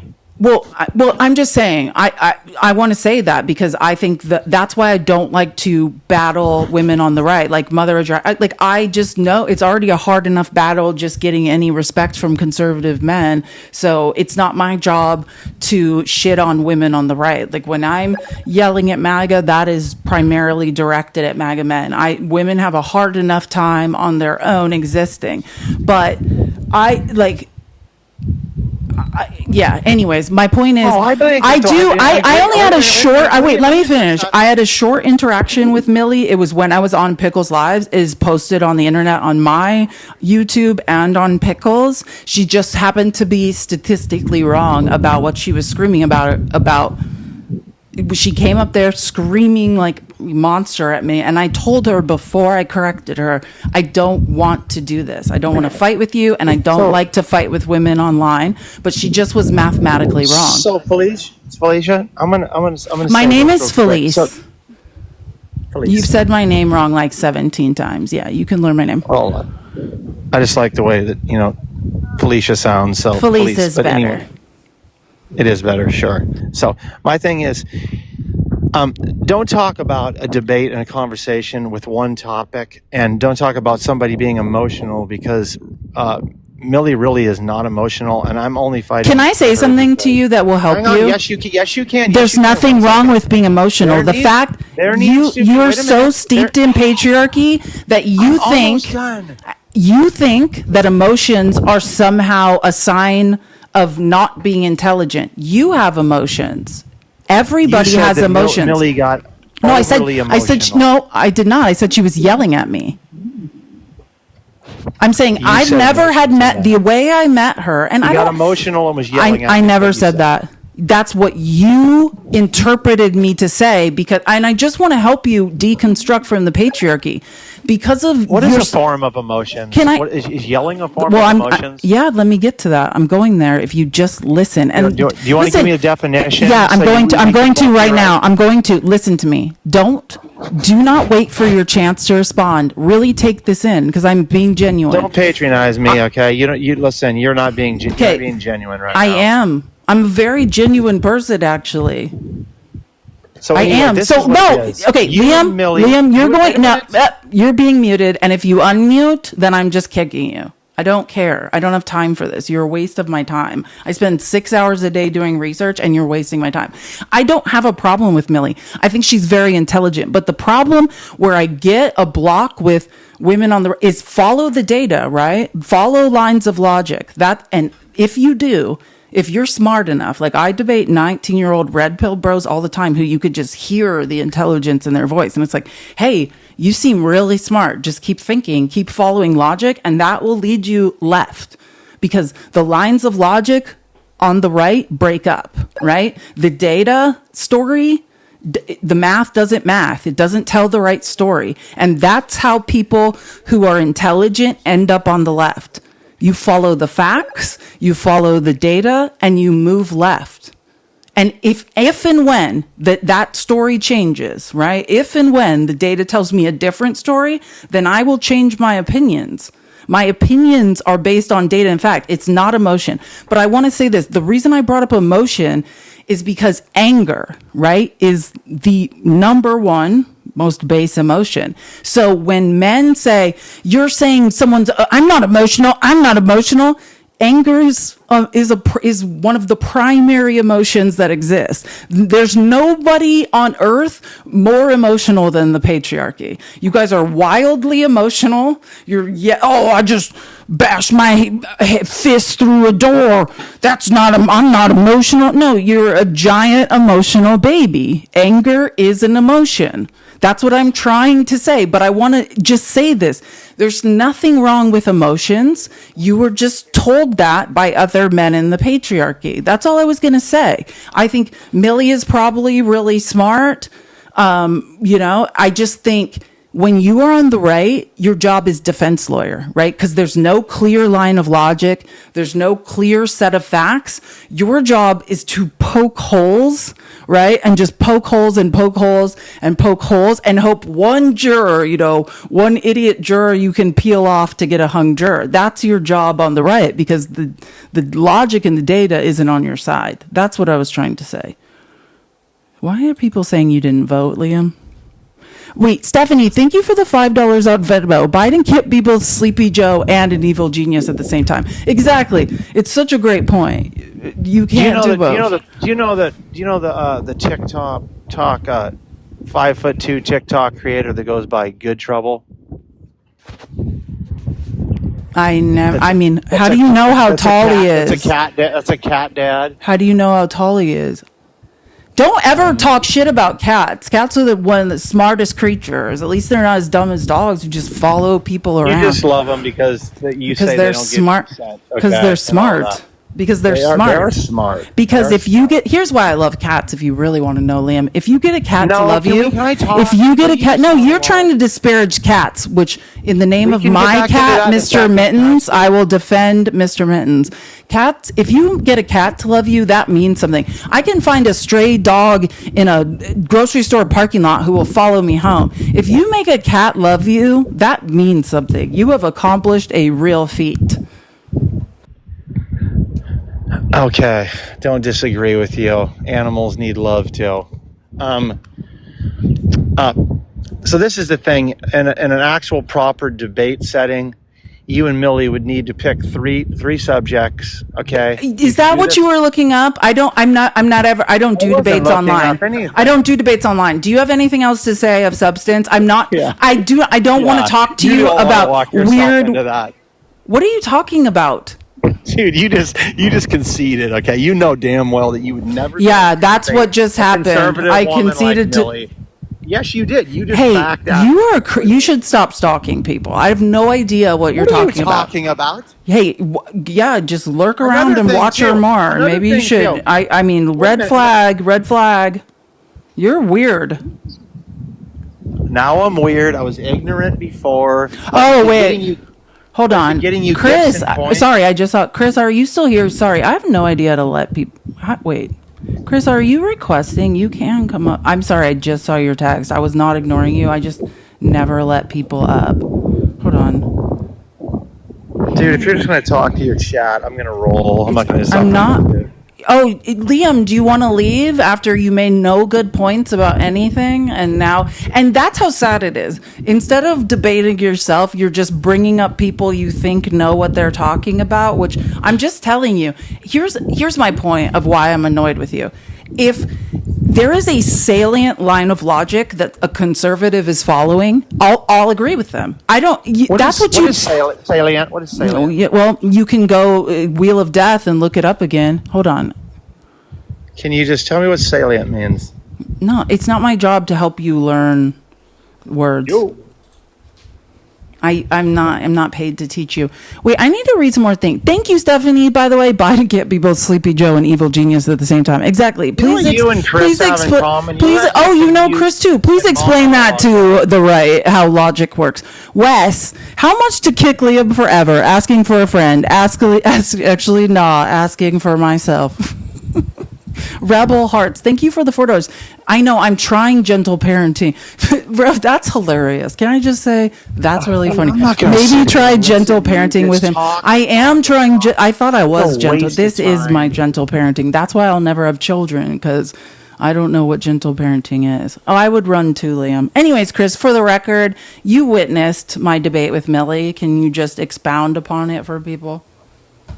Yeah, of course, because I knew Liam was going to run away as soon as Daddy pulled up. So honestly, she picked a bad topic to try and like. Oh, sorry, I had a phone call. Even most conservatives wouldn't debate the topic. She tried to say that the U.S. wasn't the fastest country to bounce back in the G7 from C19, and that's an arduous task for like anybody, because across the board you can measure GDP, you can measure it in capital investments back into manufacturing. I mean, there's no and the month over month recovery, right? Like, yeah. Yeah, There's and no debate on it. even one of her conservative economist friends came up directly afterwards and said, "Yeah, I would have never like made a claim like that." And yeah, that was a heavyweight fight, but she picked a topic that was overwhelmingly just not in reality. Like that's something you couldn't even negotiate, even if you tried. So I mean, and to be fair, she did come up yelling in the mic. Your boy had his Bluetooth in, and I'm like, "Yo, like, can you just like we're trying to share some Okay, so information here." everything I said was actually factually accurate, and then Liam, whose brain doesn't work, ran away in shame after making 0 points. Okay, just making sure that that happened the way I said it. And I just want to point something out. I don't want to debate. If anyone, and I want to say this, I have a lot of respect, and no one's going to like to hear this, but like Mother of Dragons, actually the smartest conservative and conservative lens, that is who I think I've follows the most lines of logic and is the smartest conservative I've ever heard speak on TikTok. Her name is Conservative Lens. Look her up. But I don't know if it's true. If she's a paralegal or not, I don't know. But like she makes points that make sense. The problem is that no one listens when she talks because she's a woman. Like that's the problem. Like I mean. But the issue is, if someone's following a correct line of logic or is using a data set and they're saying something that is mathematically correct, then I'm not like, no, I'm on the blue team and I disagree. Then I just say, sure, I agree. Like, that's what people are confused about. I don't debate. I'm not trying to debate. If someone is mathematically and factually correct, I don't care if it's a conservative or not. At that point, I just say, yeah, I agree with that statement. The only thing I disagree with, and that's why I don't like to debate on TikTok, is because there's this like, it's blue versus red and we're all weirdos. That's ridiculous. Like, that's not how it is. If someone's saying something true and mathematically correct, I agree. If someone is saying something mathematically incorrect, or the line of logic has collapsed, I don't agree. One of my favorite things is when I meet a conservative that it's following a line of logic. I love that. That's what I mean when I used to debate with Pickles and like he attracts all these like young gamers whose brains are working. And I'm like, God, you're thinking absolutely correctly. Like just keep thinking and you'll just move left naturally. Like I'm a teacher at heart. I don't argue with people. This isn't about winning or losing. I'm actually quite sad when people are lost in the sauce. Anyways, Chris, anything else? No, I just wanted to testify in the court of law, but you can drop me back down. I'm on my backup because I'm taking down for like 3 more days. Do I need to follow? I didn't even. That's what I'm following this account though, right? Yeah. No, I'm not. God, I don't know. I need to follow this account because I didn't recognize. That's what happened. I didn't recognize. I was like, who the hell is that? Anyways, Yeah, nice cowboy hat, Houston. Oh God. Yeah, man, I got to be taller than 5'5" somehow. But yeah, drop me for the algo. Good seeing you. Later, Gator. Yeah, so I just want to be clear. I'd have any normal conversation with Millie. It's just she heard me talking, like just debating someone else, and just came up and was screaming at me. And I'm like, I don't want to be yelled at, and I'm not trying to fight you. That's all I was saying. And I mean that in a genuine way. I never want to argue or humiliate other women online. Even when people want me to, I don't want to do it. Why? Our lives are hard enough. It doesn't matter what side you're on. We're all being shit on all the time. That's what I was trying to say. Is Liam still here? Oh dear God. Is Liam still here? Anyways, like I'll have a conversation with anyone that wants to have a conversation in good faith. It's when people are like getting angry, like screaming at me, or like this is the problem with MAGA. They're not interested in the truth, right? If you're like, hey, let's follow lines of logic together, that's not a debate. That's just a conversation. I love having conversations. I think Liam's in love with her. I don't know. If I was Millie, I'd be really concerned. Liam's weird obsession is a red flag. Liam correctly identified what I was up to a year ago. This is what I'm saying. This is why I don't give women a hard time on the internet. There's enough weird men to follow us all around. There's Chris. Wait, there we go. I'm sorry, Chris. I'm trying to follow. No, I am following you. I just hadn't seen that account in a long time. Okay, I am following you. Okay, wait. Let me update my goals because TikTok Studio is like, what are you doing with your life?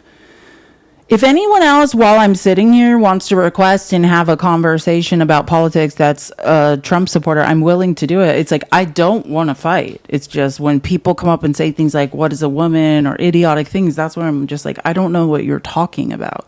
And people who are unwilling to listen annoy me. It's like, do you hear that? It's like, you can hear that Liam is incapable of taking in new information. He will not take it in. There is no defense of what mathematically of what Donald Trump is doing. Like, there isn't one. Hold on, someone's requesting, or maybe on accident, but I'm just going to check before we move on because I have a lot of things to do today. I mean, here. Hey, Hi. hello, Felice. Hi. How are you? I feel like I should do I recognize your voice? I feel like I do. You do. Okay, are you from like Staten Island or so? Did we once talk about COVID protocols? I feel like, I'm sorry. I know I recognize your voice. If I got wrong where from, I apologize. That's okay. Hey, I got a question for you. Can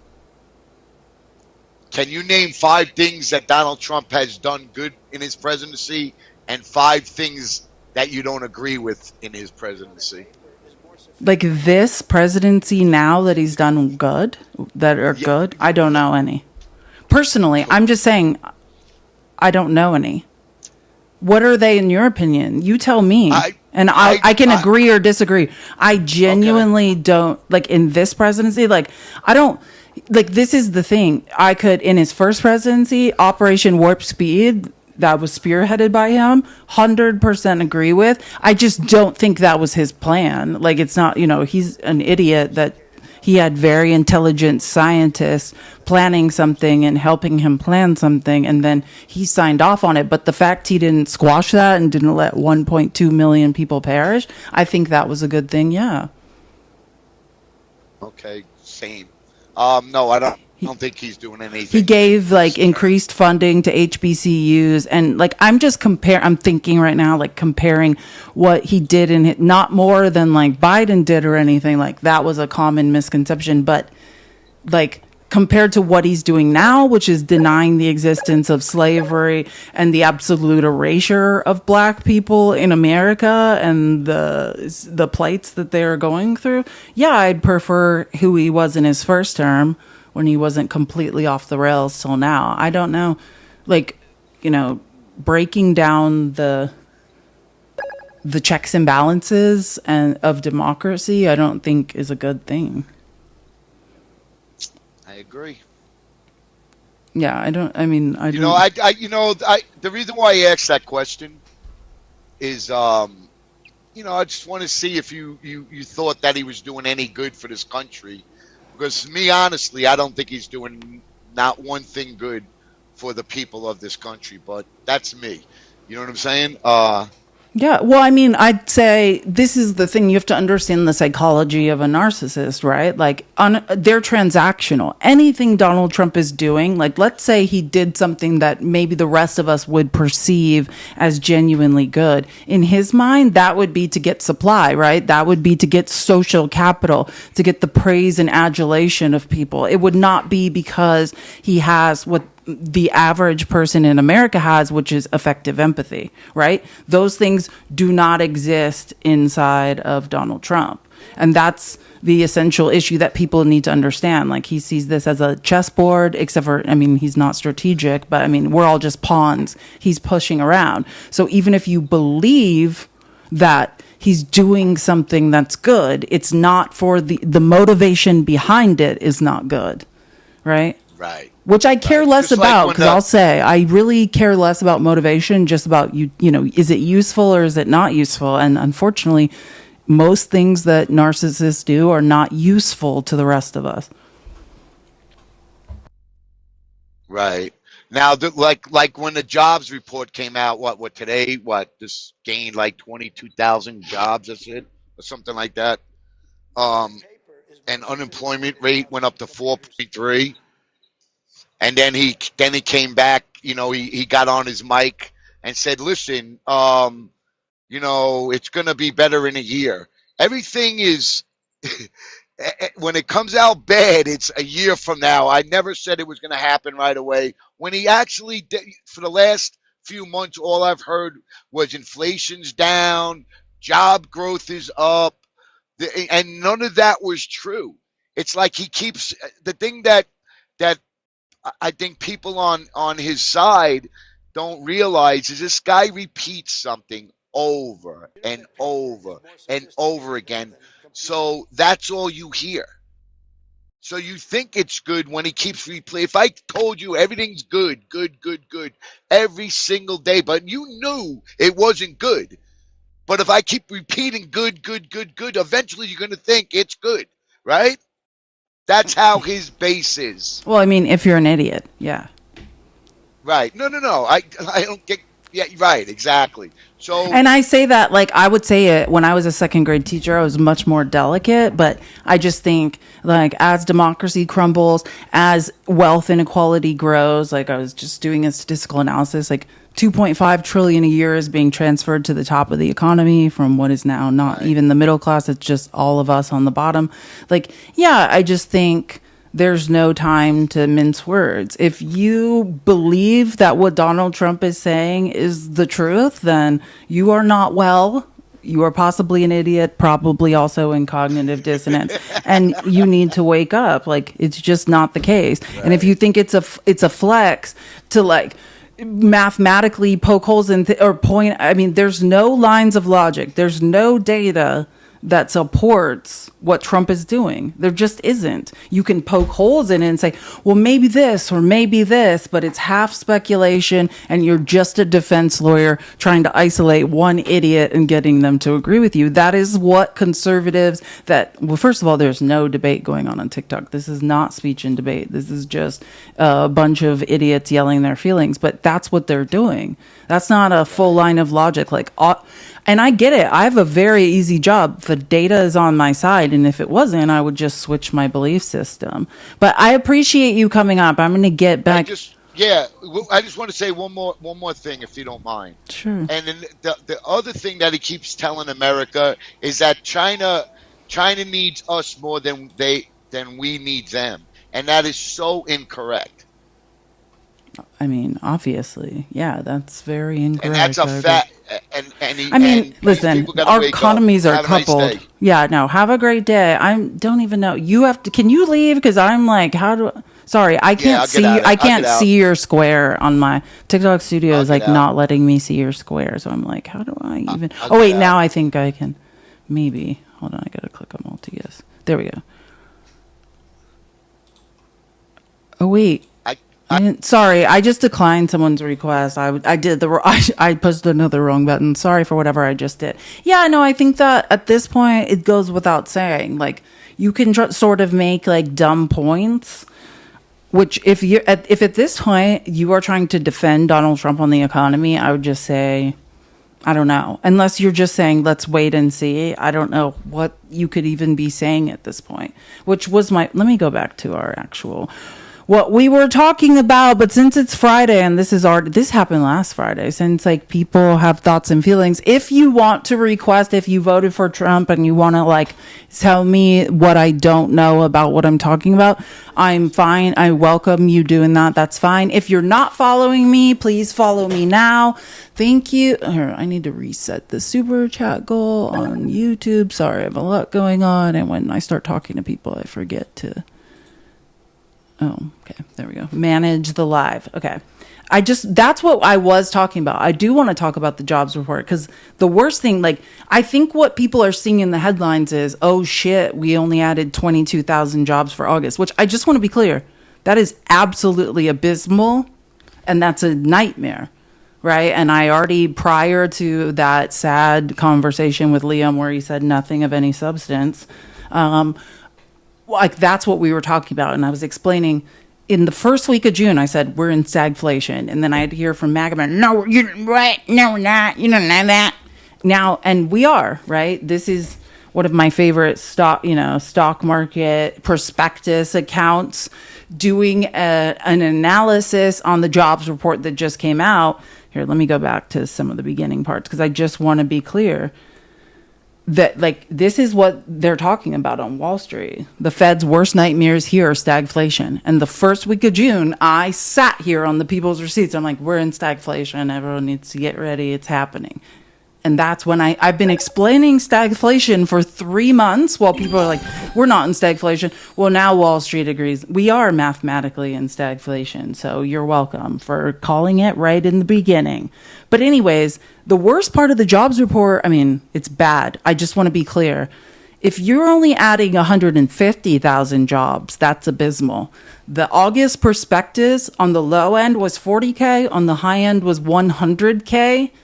That's a very bad, that's the high end. The most they thought we could add was 100K. And we added 22,000 jobs. You have to give people context. You can't just say 22,000 is horrible. You have to give them context as to why. It is absolutely horrible. Like, look, these are the projections, and this is what we actually reached. Instead, the economy barely managed 22K. Those are non-farm payrolls. It's expected versus actual. The gray is expected. Non-farm payrolls. The second one is private payrolls, manufacturing payrolls, government payrolls, work week hours, and wage growth. Like, these first two are what we're talking about. What was expected and what came out of the August jobs report is absolutely abysmal, which we'll get more into. The revisions, though, that is the real story that I like. People are like, well, 22,000 jobs is horrible. You know, what's more horrible are the revisions, right? Remember, the jobs report is a survey. It's like the government, the Bureau of Labor and Statistics, well, and there's portals to do this as I understand it, saying, hey, corporations and business owners, just how many people are you planning to hire, right? Based on the current economy, how many people are you planning to hire in this month?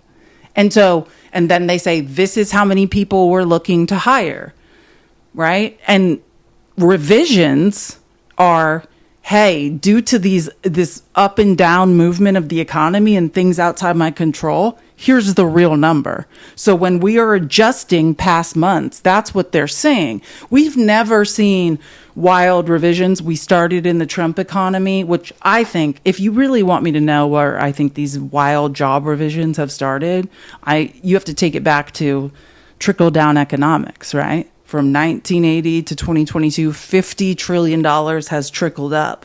No money has trickled down. Wealth inequality has just grown and grown and grown. And I talked about this. When the majority of income is, this is what we were talking about yesterday. Can we keep tapping the screen and get to 300K, please? Sorry, just because I'm going to talk a lot today, it doesn't mean I don't want you to tap the screen. As wealth inequality grows, right? Let's say we're paying out $1 trillion in monthly income to all the people that have jobs. And that's not what's happening, but I'm just saying, right? In the private sector in the this is how much we're paying out.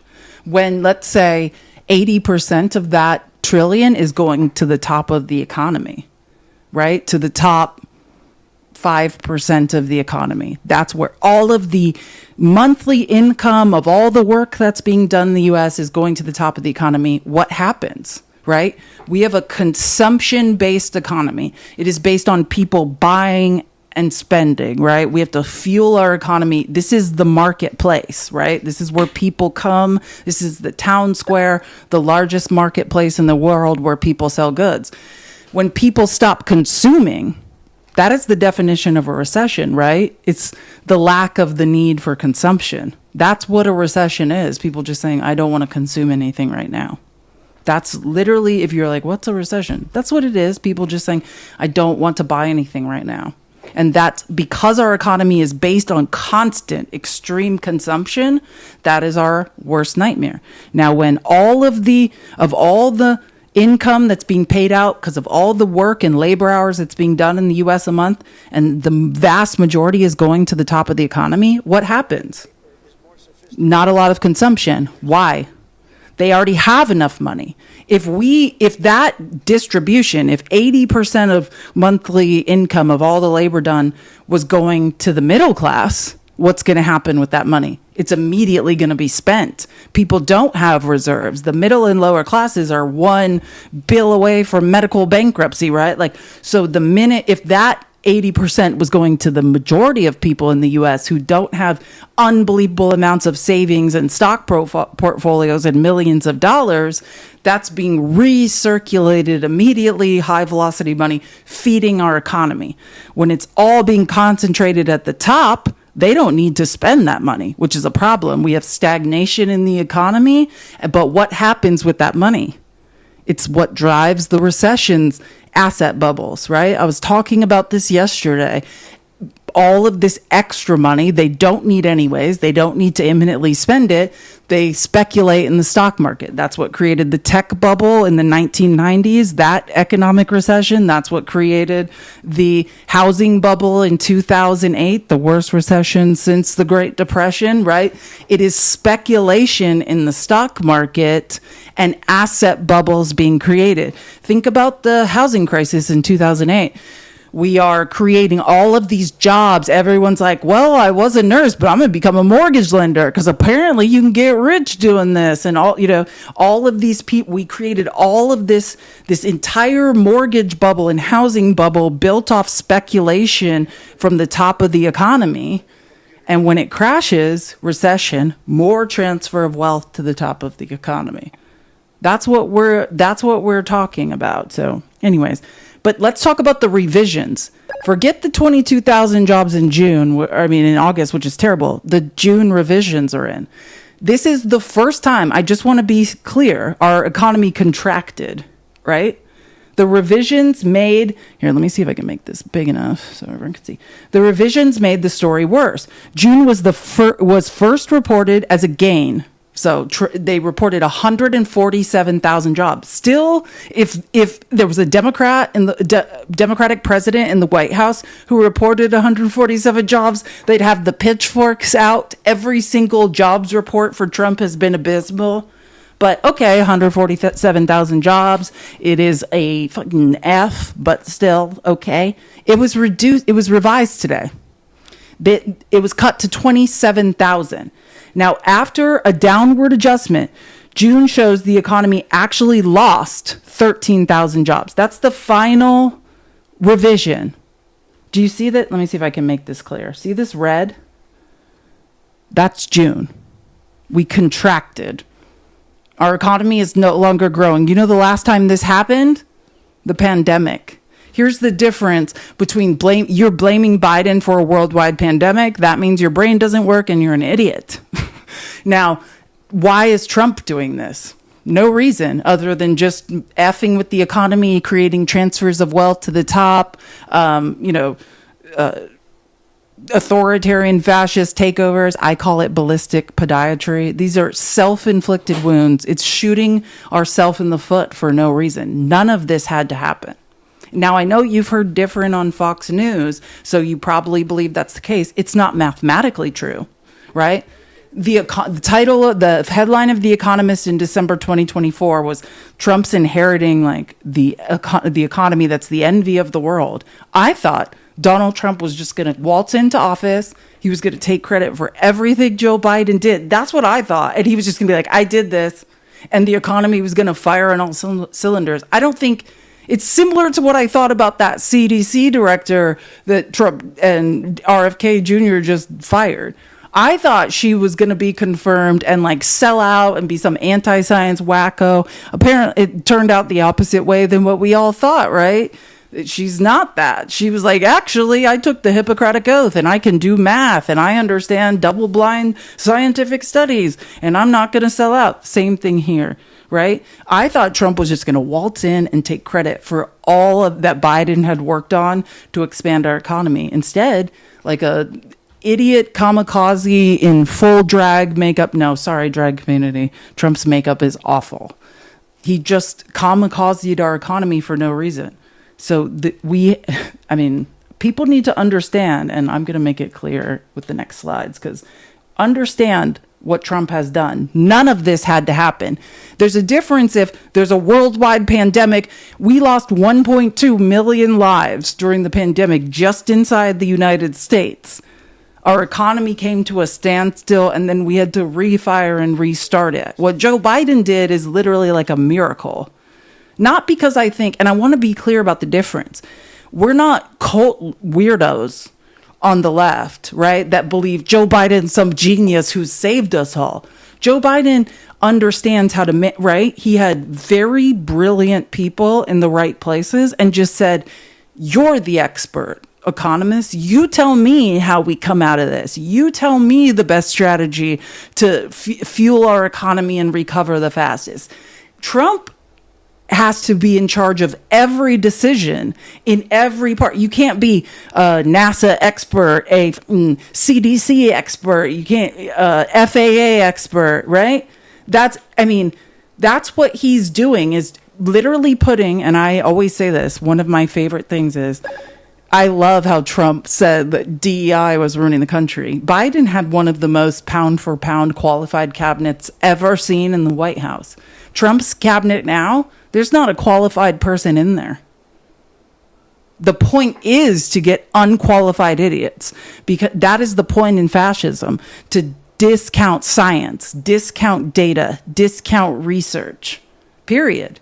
This is an anti-science group of idiots, everyone dumber than the next, period. That's why this is happening in 6 months. There's no pandemic. There's no war. The ones Trump made up and said he solved. There's nothing going on other than Trump's an idiot and selfish and wants to see huge transfers of wealth and is trying to flex his power and engage in a fascist takeover, create chaos. There's nothing else going on. What started as a healthy gain, so in June, it was supposed to be 147,000 jobs we added, turned into a 13,000 job loss. That means revisions erased more jobs than were initially said to exist. Do you understand what I'm saying? That's what's so crazy. The revisions, it's not just that they didn't add any jobs, it's that they lied about 13,000 jobs. Are we getting that? This is not about, oh, well, in a survey, people said there was going to be these jobs. There are 13, now we're 13,000 in the hole, which, where did those come from? Someone lied about jobs data. That's what's fascinating.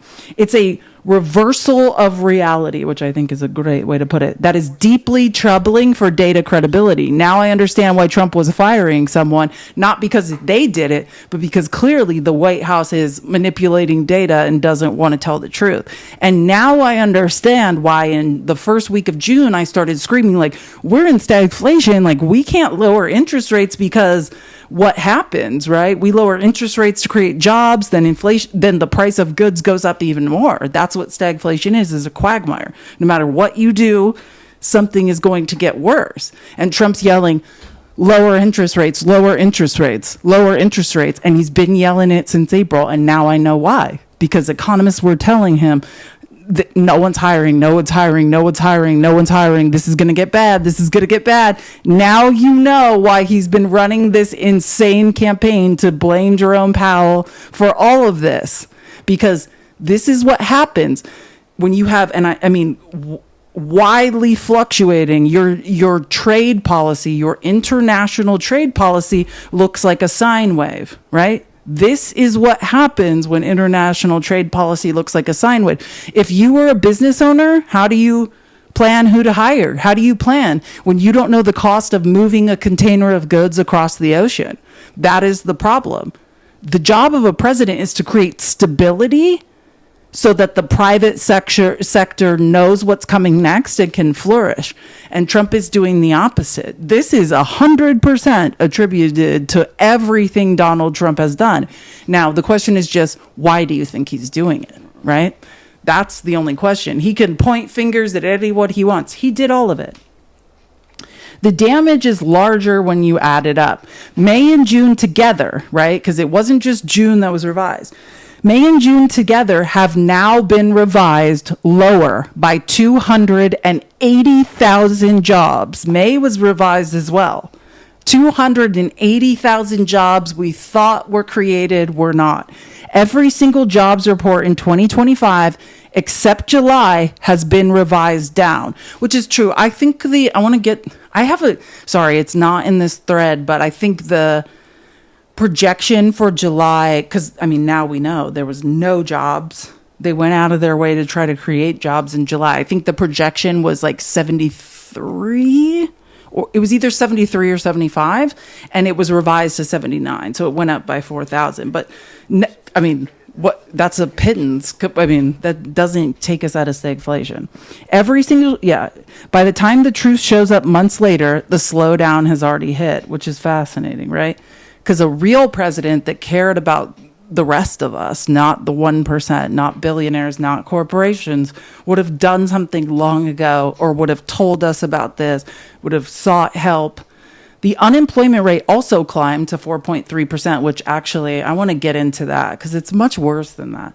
This figure, right, the unemployment rate, there's different ways to calculate the unemployment rate. The one we currently see that is announced month over month is called U3, right? Unemployment rate 3.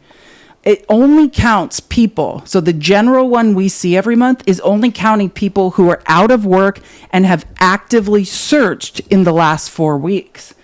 Anyone who has stopped looking for work is excluded from the unemployment rate 3, which is why the number often looks cleaner and lower than the real reality of how many people aren't working or are suffering inside the U.S., right? This is, again, the general unemployment rate you see every month is U-3. Let me show you the other one, though. The House, and, before we go to U6, I want to talk about the household survey. So there's two types of surveys. There's surveying corporations and businesses and saying, how many people do you intend to hire? And then there is calling households in the US and saying, are you working, kind of thing, which asks people directly if they are working, which paints a more complicated picture, right? It showed employment rising by 288K. So that's more like people's perception of if they have income coming in versus corporations and businesses saying, I'm hiring people. And we'll get it. I'll account for some of that disparity in a second. But unemployment also rose because more people, and this is the scariest part, entered the labor force than the economy could absorb. That's scary. This is what happens during recessions, right? We have so many people trying to enter the labor force and not enough jobs available. The labor force participation rate, which I love, which measures the share of working age people who are employed or looking, ticked up to 62.3%. The employment population ratio, which shows how many are actually working, right? So not looking, that ticked up to 62.3, but the employment population ratio, which shows how many are actually working, stayed at 59.6%. Both remain lower than a year ago. Thanks, Joe Biden. The broader, and this is the unemployment measure that you don't hear presidents talk about a lot because it's really not pretty. The broader U6, the unemployment 6 measurement, which is measured in a different way, jumped to 8.1%. I would argue this is the most accurate way to track unemployment in America, and it jumped to 8.1%. This number doesn't just count the officially unemployed. It also includes people stuck in part-time jobs who are actively looking and desperate for full-time work, as well as discouraged workers who have given up looking. So understand that. That's what the U6 unemployment rate is, which is now officially, as of August, at 8.1%. And I think this, when you look at how employment works in the U.S. now, because remember, corporations don't want to pay for any of us to have health insurance or go to the doctor. Most of us, most people in the U.S. now have 2 part-time jobs, 3 part-time jobs, right? Even though they want a full-time job with benefits. This is a more accurate depiction of the situation in the U.S. economy now, in my opinion. But remember the U3 number that, back when people had pensions and corporations took care of their workers, then that counted for more. Like, we're in a situation where I think the U6 number makes more sense. Wages cooled as well. Shocking. When I was debating that guy on Friday, I was like, you think real wages have gotten better? Like, are you okay? Average hourly earnings rose just 0.3%. I mean, if you understand the CPI and how inflation is paced, that's terrible. With annual growth slowing to 3.7%. Last month, that pace was 3.9%. So wage growth is slowing. Forecast called for 3.8%. So wage growth, shocking, has slowed more than even was predicted. Workers are earning slightly more, but the gains are slipping while inflation is lingering and possibly going up. And this is the point about stagflation, if we lower interest rates to create more jobs, inflation will most likely rise and then well outpace wage growth. That's kind of the point. The length of the work week stayed flat, which I find this one fascinating. Employees averaged 34.2 hours for the third straight month. Why do you think the average work week would be 34.2 hours? So you keep people part-time so they don't have to pay them for insurance. In manufacturing, hours edged lower to 40.0, with overtime unchanged at 2.9. Hours worked act as a leading signal, and flat hours often mean employers don't expand hiring. So this is a sign that the economy is slowing and and we're nearing a recession, just to be clear. The composition of jobs tells the ugliest story. Full-time positions fell. So again, full-time positions are what? Benefits of any kind. Fell by 357,000 in August. Part-time work surged. This is the new thing. This is the oligarchy. Don't give people benefits, right? Deny workers and their children health care. This is eugenics. This is socially engineering people out of existence. Make everyone work 2 to 4 part-time jobs. They have no health care and can't afford it. I mean, that is what we are witnessing. Understand, this jobs report is a sign of huge wealth in the growth of wealth inequality, the oligarchy thriving and the rest of us suffering as a result. Andy, thank you for the $5 on Cash App. Thank you for giving us so much time and effort. Always for you, Andy. You know I love you. You're the best. Thank you so much. Sorry, I am going to update the gift goal. I rarely talk this much. Oh, sorry. I thought I turned my camera off. Oh, something bad almost happened. Sorry, I'm just resetting the gift goal really quick. TikTok Studio's telling me to as well. I gotta turn off these. Let me just pin it so they don't tell me in a second. Okay, and let me do the other gift goal. Sorry, normally I can do this while I'm playing clips. And let me just do one more thing. I thought I had it set to automatically update. Okay. Thank you so much for all the gifts and support. All of this research I do is dependent on your donations. If you would, thank you, Wayne. That was so kind. Yes, I will marry you. You might not like it though. I spend a lot of time in my head thinking. Thank you so much for all the gifts. If you would like to subscribe, that's the yellow star in the bottom left-hand corner. I'm trying to get to, how did we lose 20 subscribers? I don't know anymore. If you would like to subscribe, please do. The composition of jobs tell the ugliest story. So we said, part-time work is increasing, full-time work is decreasing. That's bad for the middle and lower classes. Stable employment is shrinking while patchwork hours are rising. That is not strength, that is weakness, which I think I made that point. I didn't even read that. Okay. The breakdown by origin also matters, which MAGA, listen up! America for Donald Trump cares about me, uneducated random white guy in the South. If he does, then why is this the case? Native-born employment fell by 561,000 jobs, the sharpest decline since August 2024. At the same time, foreign-born employment rose by 50,000, the first gain since March. Is that not super ironic? So I just want to be clear. 561,000 native-born employees. Like, we lost 560,000 jobs for native-born employees and gained 50,000 foreign-born employment jobs. That's not what Trump promised you. That's the opposite. Thank you for subscribing, Jamie. I appreciate it so much. The shifts are uneven and the cracks deepen. More people are working 2 or more jobs. This goes back to what we're talking about, the increase in part-time employment. The number of multiple job holders soared from, listen to this. This is from 443,000 to 8.8 million. That's the biggest monthly increase since the pandemic. When households need multiple jobs to cover the costs, the economy isn't creating prosperity. It's creating survival. That's why I talk about the golden age of capitalism, right? And like the 70s, when one income supported an entire household. That is economic prosperity. That is prioritizing wage growth. That's prioritizing healthcare and pensions, right? Now we've got one person working 3 to 4 jobs to survive. Announced job cuts show the same strain. So Challenger reported 88,736 layoffs in August, the highest August total since when?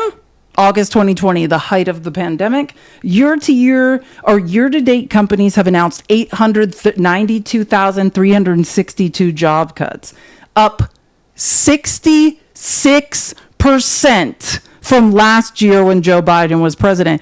Thanks. I mean, if it was Obama and Joe Biden's skin, great job. If it was Joe Biden, great job. All we know is Trump is doing a terrible job. It is mathematically impossible to argue. And trust me, I know I have all the clips of what Howard Nutlick said. And you know what they're saying? You guys aren't going to believe this. It's not wait 2 weeks. It's wait 1 year.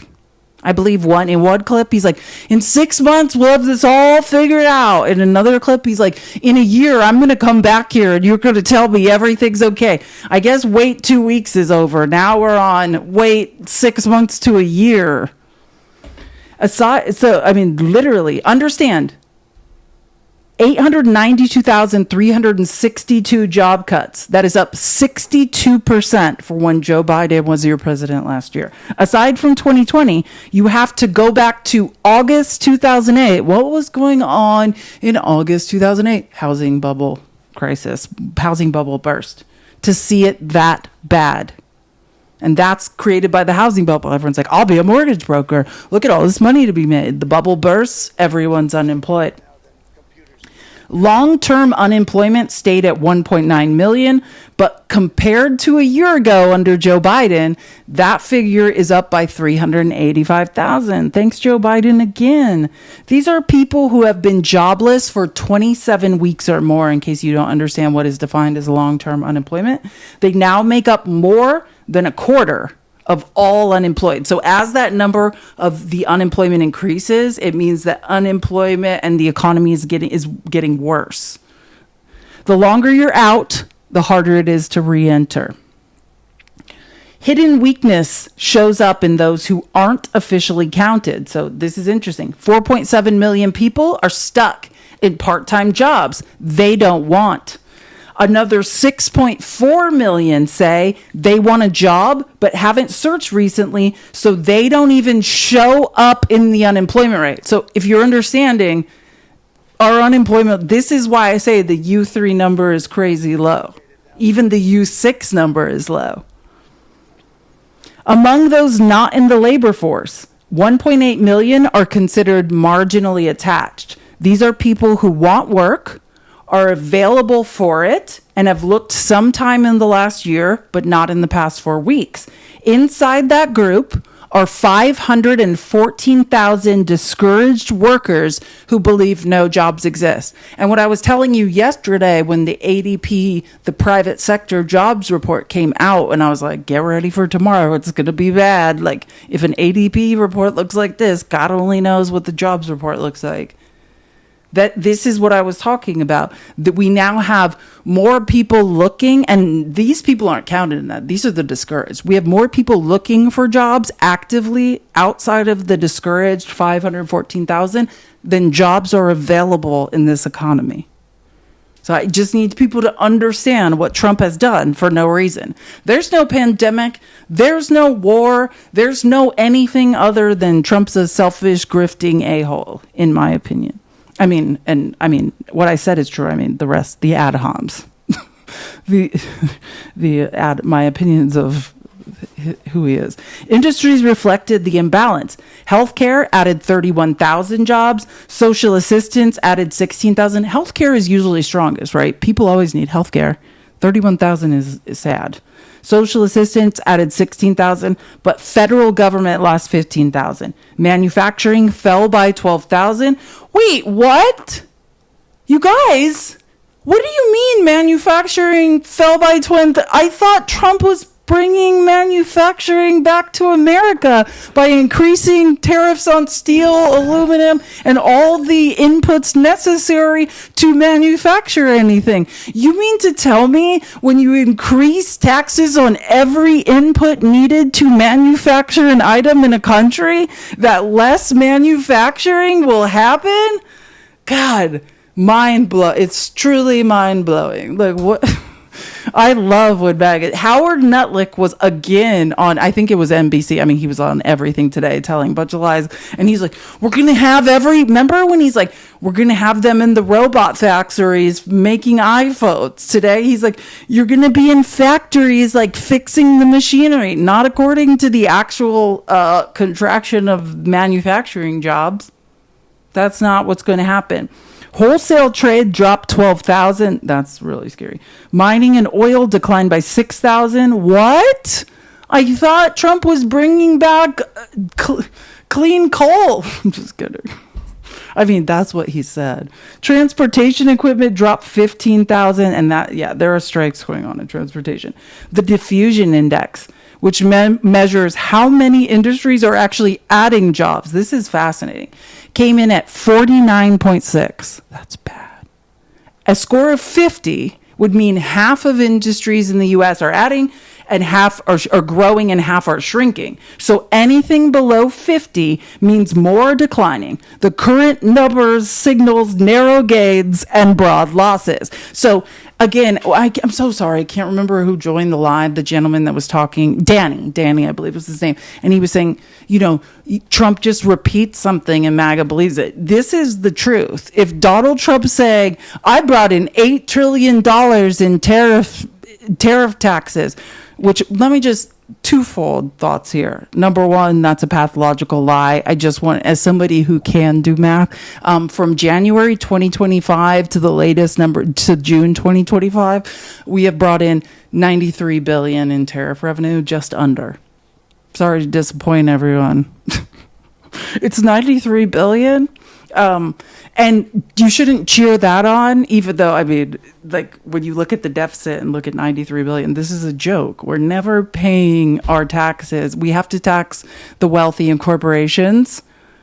Yeah, 93 that we paid. Thank you, Tammy, on top of state taxes, on top of federal taxes. That's regressive tax again on us. That's $93 billion that was stolen from us, that when Joe Biden was president, we would have still had in our pockets, in our households. So if you're cheering on tariff revenue, you're cheering on being robbed by the federal government. If you believe yourself to be a libertarian, there should be nothing, even though MAGA libertarians are real libertarians don't believe in borders. So you're not a libertarian. You just heard Rand Paul talk and thought he said some stuff that made sense, and you have no idea what real libertarians are. But yeah, I mean, the number one thing, if you think you're a libertarian, is you should be furious about regressive tax, and particularly taxation without representation.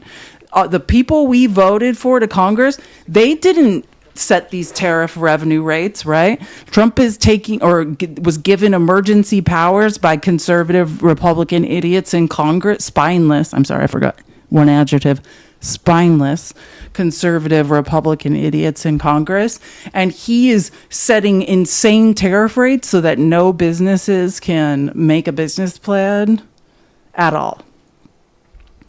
Sorry, taken together, this was the ugliest jobs report since COVID relative to expectations. Full-time employment is collapsing. Yeah, I wouldn't. Yeah, why in an oligarchy would they pay for us to have health care or retirement or 401ks or whatever? Part-time rising, native-born employment plunging. Hear that, MAGA? America first, native-born employment is plunging. Maybe that's because none of you are educated. Then you're cheering on the destruction of the Department of Education that creates equity for poor people to get the education they need to get full-time employment in America. Like, you are biting off your nose to spite your face. You're in a circular pattern of idiocy. And cheering on the guy that's ruining not just your lives, but your children's lives and your children's children's lives. And you can't read or do math to figure that out. That's what, and this is just me trying to help you figure out who's robbing you. Yeah, they don't know what equity means. I mean, they don't know what so many words means. They're like, but Donald Trump said everything's great and he brought in $5 trillion in tariff money. January 2025 to June 2025, it's just under 93 billion, which, I mean, and the other thing I've realized is, like, when you say 93 billion to MAGA, they have no idea how much, like, that is like finding 4 quarters in your couch, you know, like in your couch cushions, and needing to pay $1.2 trillion to be solved. Like, these people have no idea how much like large numbers are. They're just like, that sounds like a lot. No, okay, Billy. Markets react immediately, because this is from Wall Street, right? I'm reading you a Wall Street prospectus on the jobs report. This is a report that investors read to decide, like, to pull their money out of the markets. Markets reacted immediately. Before the report, a September rate cut was highly likely, but not guaranteed. After, the odds of a 25 basis point cut hit 88%. Now, if you don't understand, that's because Trump has driven employment down so badly that the only answer would be cut interest rates, make money cheaper to borrow. Hopefully more people would be hired. But who will that hurt in stagflation? Us, the average American, because what will happen, we're in stagflation.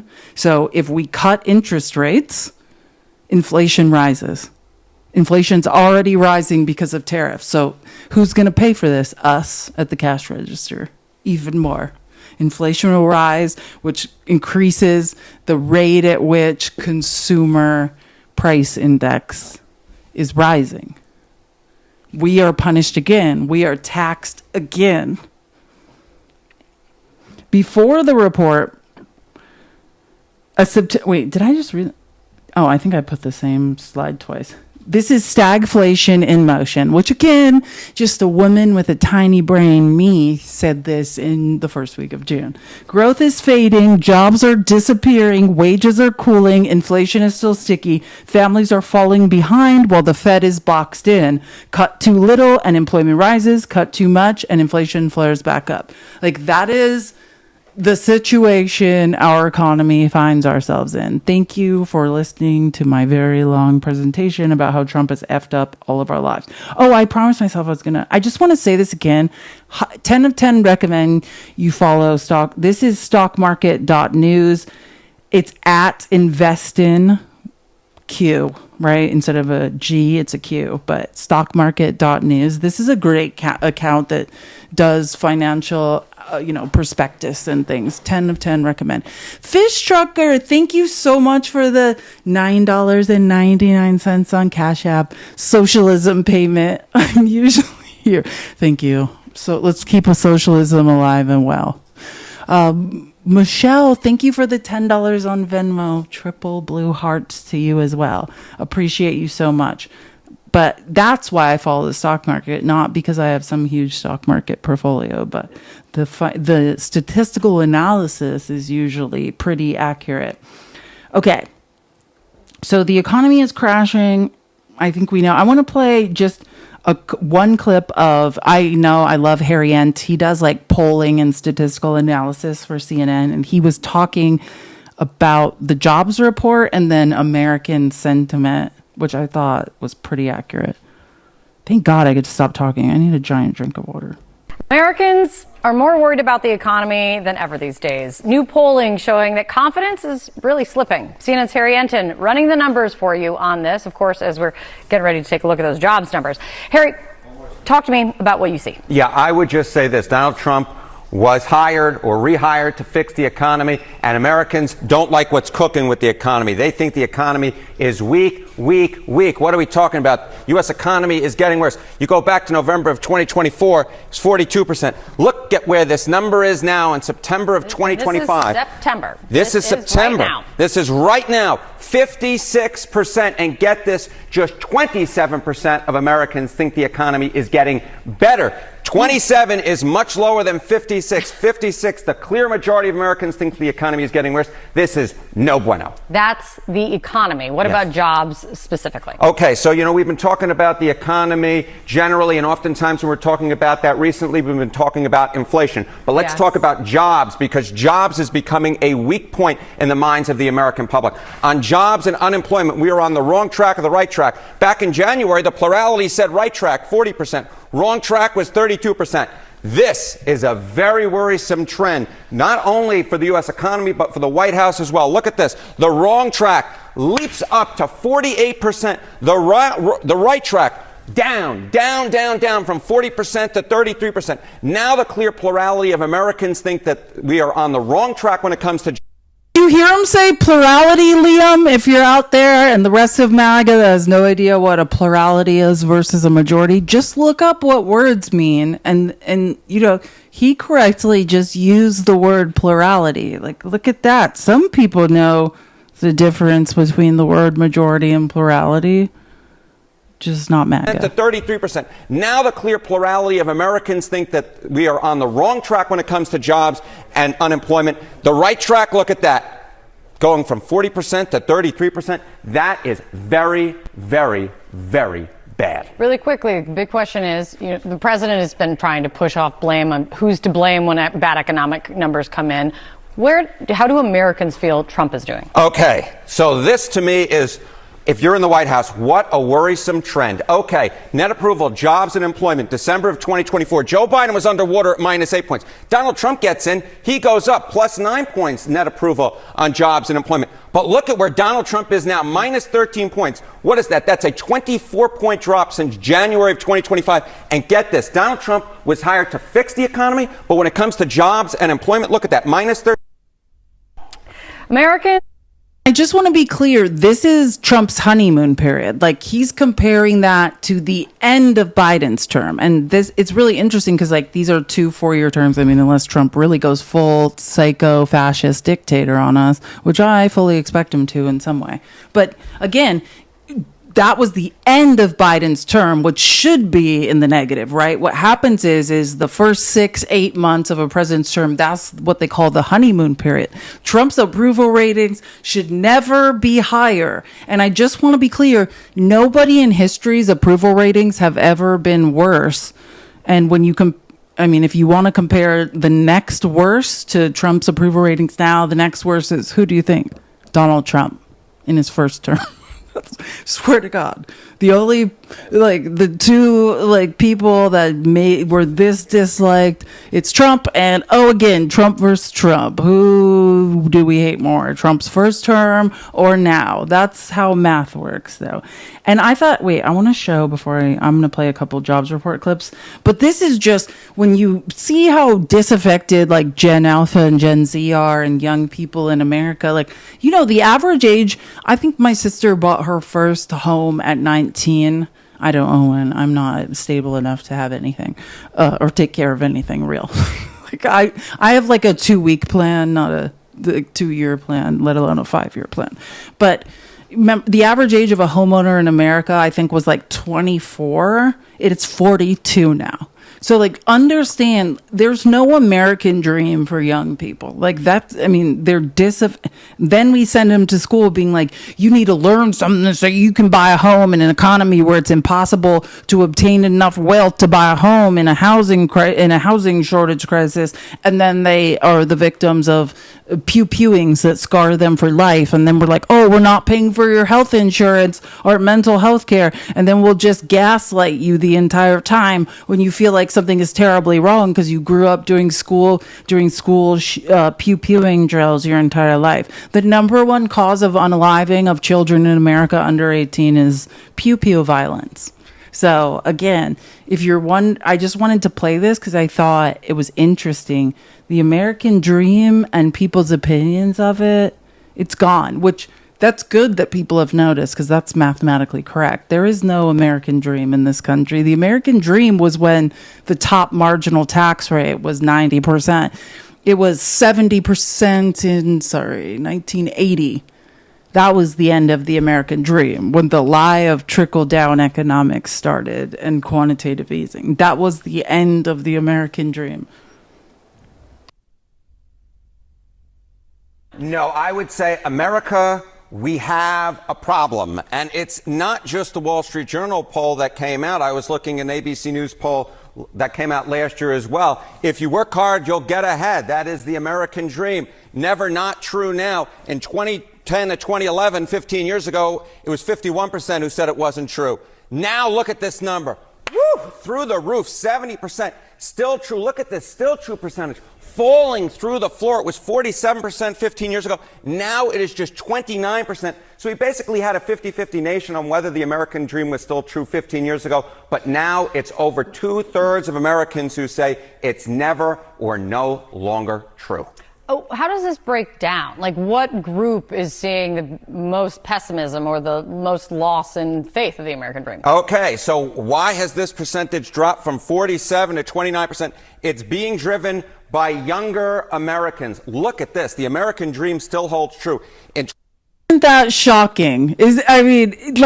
And this is just people saying, this is the reality of my life. And that's why I love when people like Ken Ray and all people are like, I just pull myself up by my bootstraps, which is an oxymoron anyways, and I'm too dumb to know that. But I have a pension. I've got retirement. Everything's fine for me. What's wrong with all these young folks? What's their problem? Because they're all still living at home because there's no way to move out. Like, it's absolutely, yeah. Scott, I could give a 5-hour talk, a statistical analysis on how Reaganomics has failed us all, which I think I might start. No, 2010, age 18 to 29, it was 56%. Look at where that number has absolutely tumbled to. It has dropped. What is that? That's 35 points to just 21%. We've seen some drop with senior citizens, those 65 or older, but that's just been a drop of 53 to 41%. What is essentially going on here is the American youth have lost faith pretty much completely in the idea of an American dream. And that, of course, goes back to the idea of why there's poll after poll after poll that shows that younger people, more so than any other part of our nation at this point, have seen deepening pessimism in their personal lives as well. Is it just economics, or is there something more? Okay, so this, look, if you work hard, you'll get ahead. That's the American dream, the idea of it being tied to the economy. Yeah. But I think it goes deeper than that. As I was mentioning, I think it goes into their personal lives.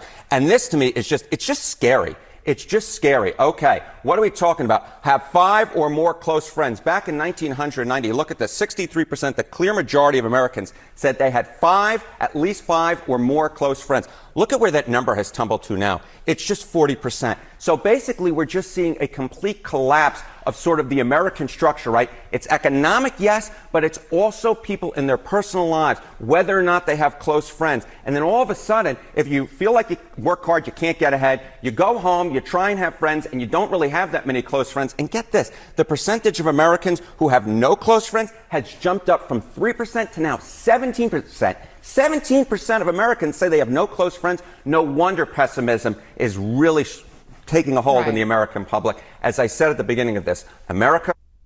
This is the disease of capitalism, right? I mean, look, and I just want to say that I was just looking up, I was looking up one of my statistical analysis about, I just want to give people an idea of why this is how young people in America feel. They're absolutely right. Their feelings are correct.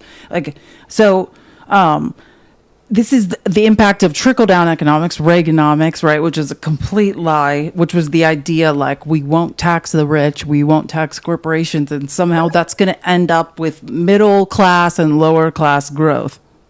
So, again, this is from, and I usually do it for 1980. I might start from 1975 soon, but 1980 to 2025, wealth redistribution, 50 to 80 trillion shifted from bottom 90%. So the bottom 90%, that's what I mean. All of us, which I just called the poor class now, to the top 1%. 50 to 80 trillion shifted from the bottom 90% of the American economy to the top 1% since 1975. That's by the Rand Corporation.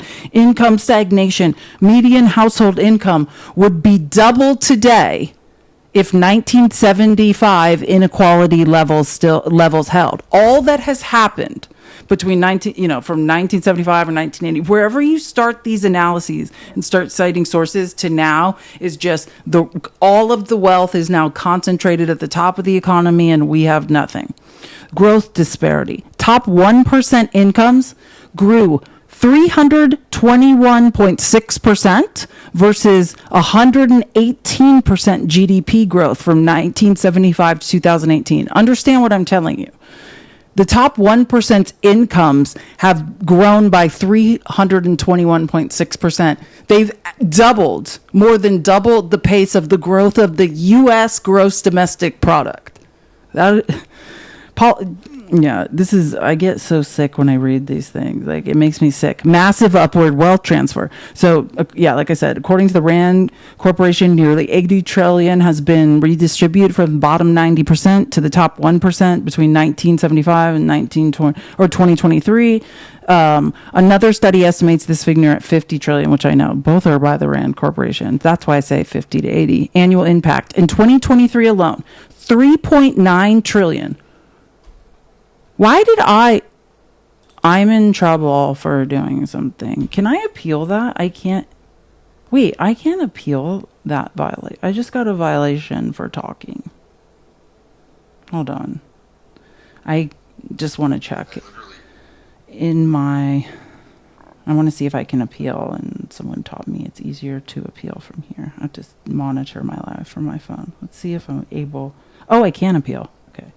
Sorry, it didn't give me the option to appeal. I'm on a PC in TikTok Studio. Wait, why isn't it letting me? Hold on. It's the appeal button is there. It's not letting me. What is wrong with the internet? Sorry, I'm just gonna close my phone and try one more time, and then or maybe I'll restart the live. I don't know. And then we'll just talk about RFK. I need to switch anyways. But normally it gives me a chance to appeal. It won't let me appeal.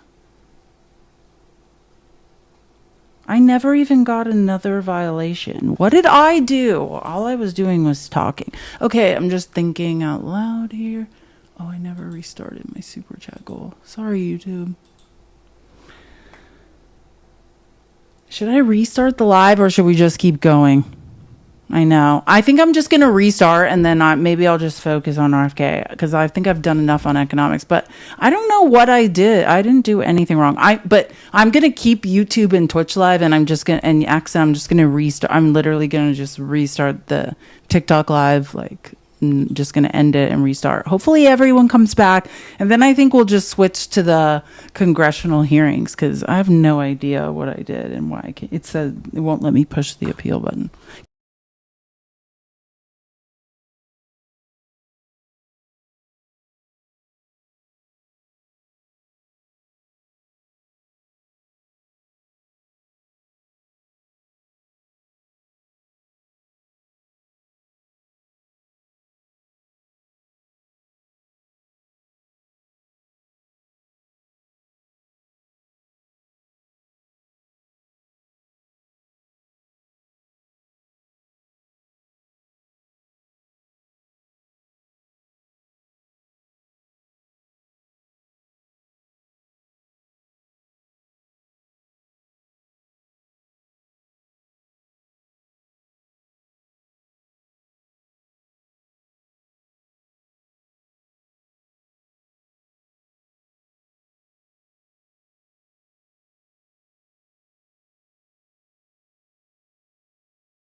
Twitch and YouTube. I'm coming. I forgot. I have to push the button. There we go. We're live. It will be live soon. If you can hear me, Twitch and YouTube. Sorry, I forgot I had to refresh the actual app. Yeah, there we go. We're fine. We're fine. Okay. I think we're all back. Sorry. Yep. We should be good. Okay. Thank you guys for hanging on. Hey, Joby. Yay. Let me reset the gift goal really quick since I restarted the live. And then I think we're just going to switch because that's enough about I think I've made my point that Trump has ruined the U.S. economy for no reason and everyone can't stand him. Oh, it's the same. I restarted the live and it has the same gift goal. I have no idea why. I thought you had to restart your gift goals. Whatever. That's fine. Let me just check. How is this even possible that I ended the live and restarted? Okay, no. Hold on. And why do I keep losing subscriptions? This is getting so depressing. What am I doing? Oh yeah. Let me just reset the gift goal and then we're good. Okay. Now, I want to just switch topics because, yesterday we were going to go to this RFK hearing and we didn't get to it because I had to go to the doctor because I wasn't feeling well. And I said, we'll get to this because it's wildly entertaining to listen to people fact check and call RFK out for pathologically lying, firing everyone in the CDC. And when I talk about there's a plot of social engineering and eugenics, I didn't just make that up. Like, people who resigned from the CDC have confirmed this in interviews.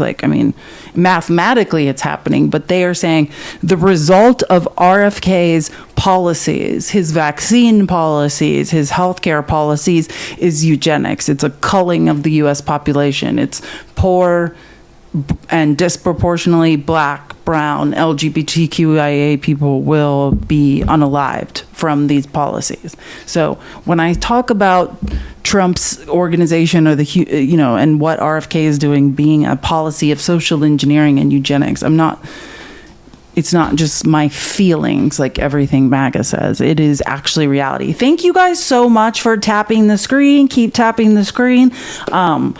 We're going to move on to C-SPAN content. This is for educational purposes only, and it is the congressional record, so I don't think there should be any issue with us playing this stuff. I don't know why there would be. This is a congressional hearing. Oh, my God.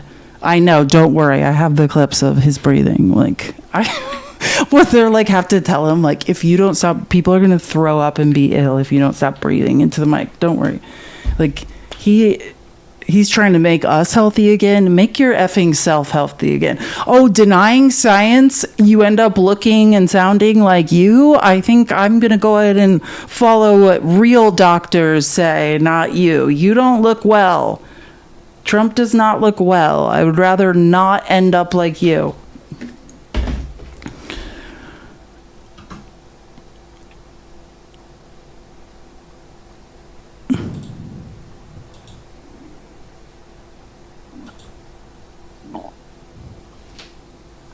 Sorry, I just invited someone who thinks they're insulting me. I just want to know what they're saying.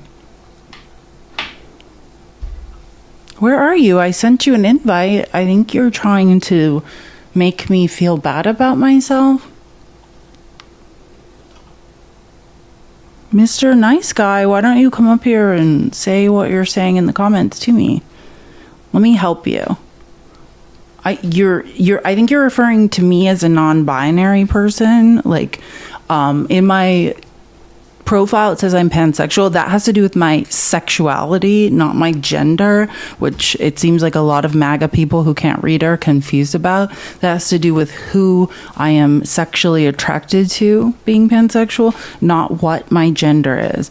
But in terms of insecure MAGA men, yes, I do believe I'm more of a man than you are. Because when I look at the patriarchy, men seem to measure their value by height. I was a full scholarship Division I athlete, so I'm gonna guess, insecure Mr. Nice Guy, that you have never played Division I athletics. You have never been paid to play Division I athletics. I am 5'9 3/4" flat-footed. So I'm going to guess you're probably not as tall as me, even though that's not that tall. But based on how insecure you are, I'm going to guess that you're not very tall. I say that because the patriarchy seems to value height. You guys seem to value intelligence, yet all of you are not smart. I'm definitely more intelligent than you are. So by the standards of the patriarchy, I am more of a man than you will ever be. And I am a woman. And I think you guys need to think about that. I have more coordination than you do. I run 10 miles a day. So whatever it is you want to compete at, I promise you I'm better than you at it. So you should feel bad about yourself. I just want to be clear. You should feel insecure. You should feel out of place. I'm 100% fine with who I am. And then also, like, let's put our dating histories up. I guarantee I've dated very hot, famous athletes, and nobody wants you. So don't worry about who I am and if I'm okay. You're not okay. I love when men try to insult me. Like, whatever. Google me, bitch.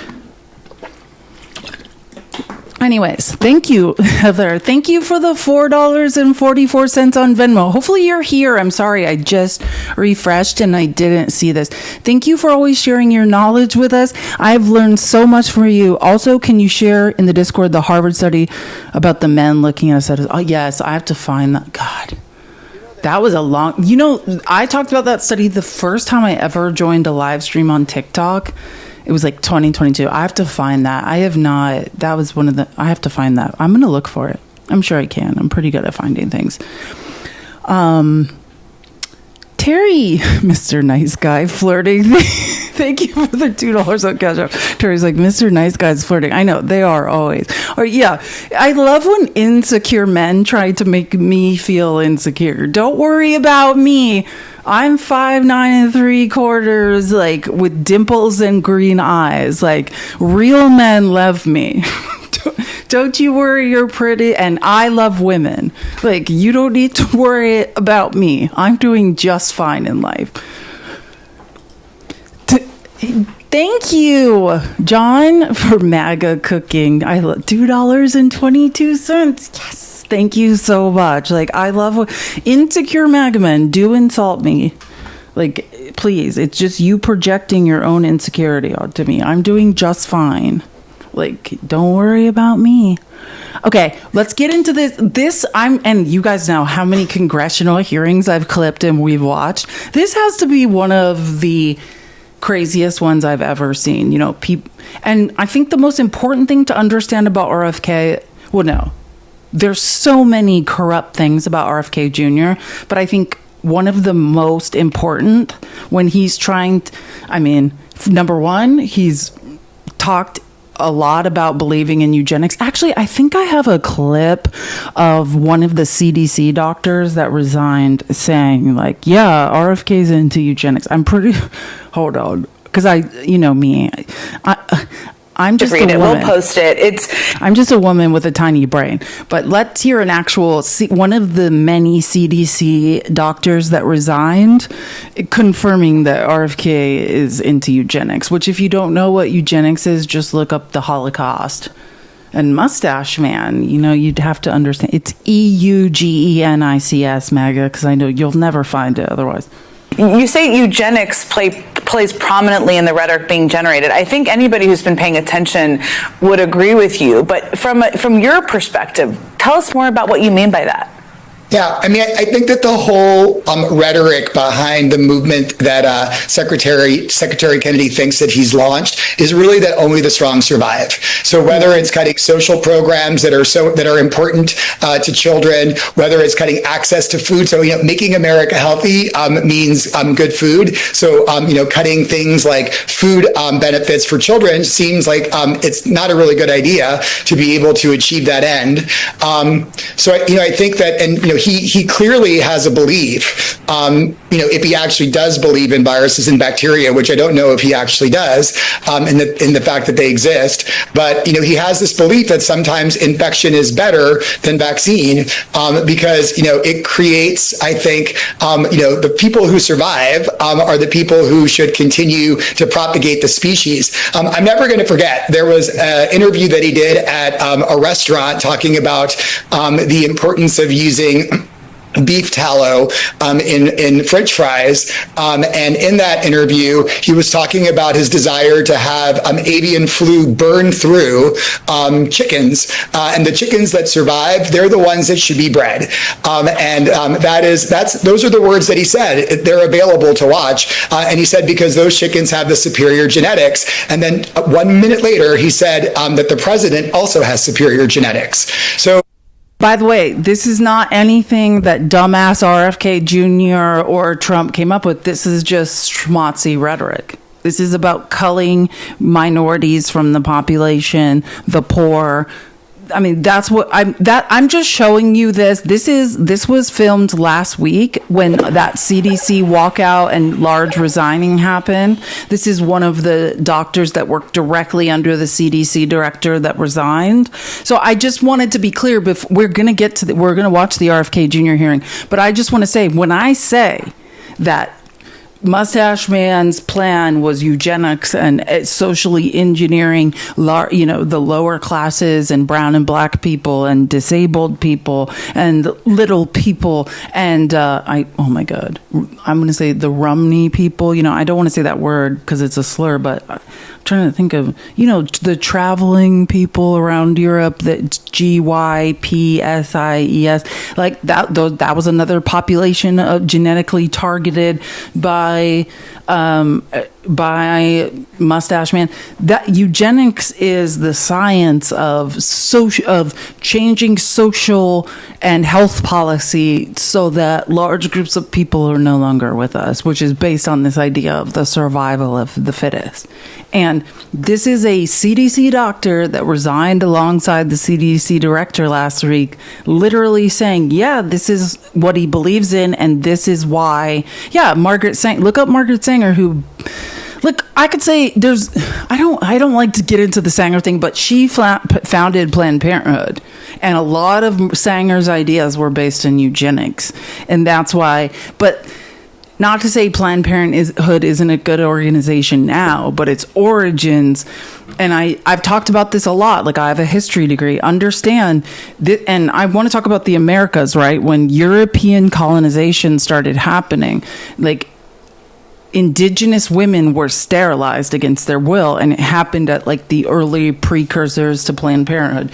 Often, black women who weren't, if they were slaves, then they were being bred against their will, right? But they were medically tested on. These are things that also happened in the Holocaust, right? But yeah, once slavery was over, instances of sterilization. One of my best friends on TikTok, if you know Political Mom Chelsea, she talks about how she had 4 children when she was like 25 or something, right? Like, and she's trying to get her tube side, and they're like, well, and she lives in Texas, and they're like, we need your husband to sign a form. Like white women cannot get their tube side to save their lives, and brown and black women in America are like sterilized against their will. There's a long history of this if you don't know about eugenics and ways to socially engineer certain groups of people out of existence. And this is one of the doctors. I'm just playing this to get the point. Like, I am never talking about my feelings. Everything I'm saying is based in research, okay, and history and fact and data. Like, I am not MAGA. It's like, hey, I had some feelings, so I'm here to scream them at you loudly and then disappear when you start proving me wrong. All of this stuff is real. This is a doctor that resigned alongside the CDC director being like, yeah, the reason we all had to go is because the current policy that is being enacted at the CDC is schmaltzy eugenics. I mean, from my perspective, as someone who has sort of the cultural background of a grandfather who was killed fighting fascism in Greece, that's sort of like embedded in my brain. And I heard that, and I'm like, so that's what this is all about. So if there are kids who get infected and do well, that's great. We shouldn't be giving them vaccines, I guess, so that we can really propagate the strongest of the species. I feel like what he said about chickens is what he believes about people, and that's scary. And America should know that. So it is there is a fundamental thing happening here that I think we all resigned, the three of us, Dr. Hari, myself, and Dr. Jernigan, to raise the red flag that something is extremely wrong and dangerous in this country. It is so powerful what you're doing. Just wanted to be clear that when I say, just like the Mustache Man plan to engineer people out of existence, this is a CDC doctor saying those of us who resign recognize that same plan and we think it is wrong. This is Jen Psaki, the greatest White House press secretary of all time. She has a show, I think it's 4 days a week, other than when Rachel Maddow goes on. I think she fills in for Rachel Maddow's time slot. This was last week. I recorded it from YouTube. The CDC this is Jen Psaki's show. It's called The Briefing. You can see it all here. You can screenshot this and look it up. This is YouTube. The CDC is being transformed into a weapon. Top doctor exits CDC with a warning. And many of these doctors that exited were giving these interviews last week and saying the same thing, like, this is eugenics. I can't, in good conscience, the number one tenet of the Hippocratic Oath is do no harm. Like, I can't help socially engineer lower class and brown and black people out of existence. Like, that's crazy, So that's why before we watch Crazy McCrazerton, RFK Jr. in this hearing, I just want to be clear. And you guys know this by now, people who watch the People's Receipts. I'm never just saying anything, but as a woman, I have to be 800% right. I have to have 10 sources for every claim I make. Whereas if I was just a white man, people would be like, really? I 110% believe you because you're a mediocre white man speaking to me online. So you couldn't possibly be wrong about anything. But we women know it doesn't work that way for us. We've got to have hey, I have 18 visual aids. I have 20 data sets. I have 6 men prepared to come up here and say the same thing to you. That's how it works. That's how it works for us women. When we're trying to have credibility, I'm like, I have 787 sources to back up everything I'm saying. And yes, I am smarter than every person who's saying that I'm wrong, but this is how it is for me. I just have to keep doing this until people get the point that I know what I'm talking about. But yeah, that's what I've realized. I just have to be like, hey, don't worry.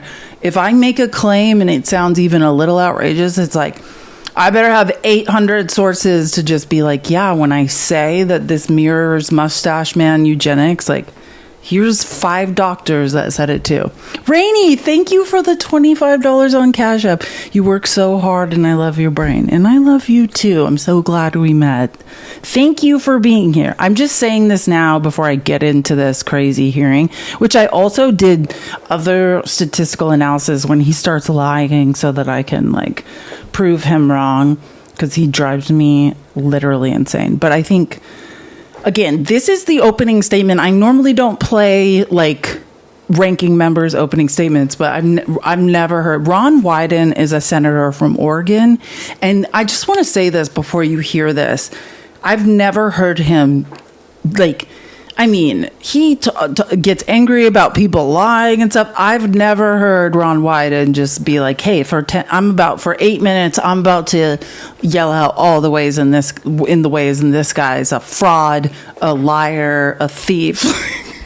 I have never heard Ron Wyden ever speak like this. And that's why I think it's so powerful. So we'll start with this, and then many other senators. I love when Democratic senators get a little fire in their belly. Even Republican senators were like, we would never have confirmed you if we knew this is what you were going to do. Which it's You knew. You knew the whole time. That's my only problem. Stop. You guys knew. We all knew. I knew anyways. And now they're like, oh, we had no idea that this guy was a whack job. Really? Sorry, hold on.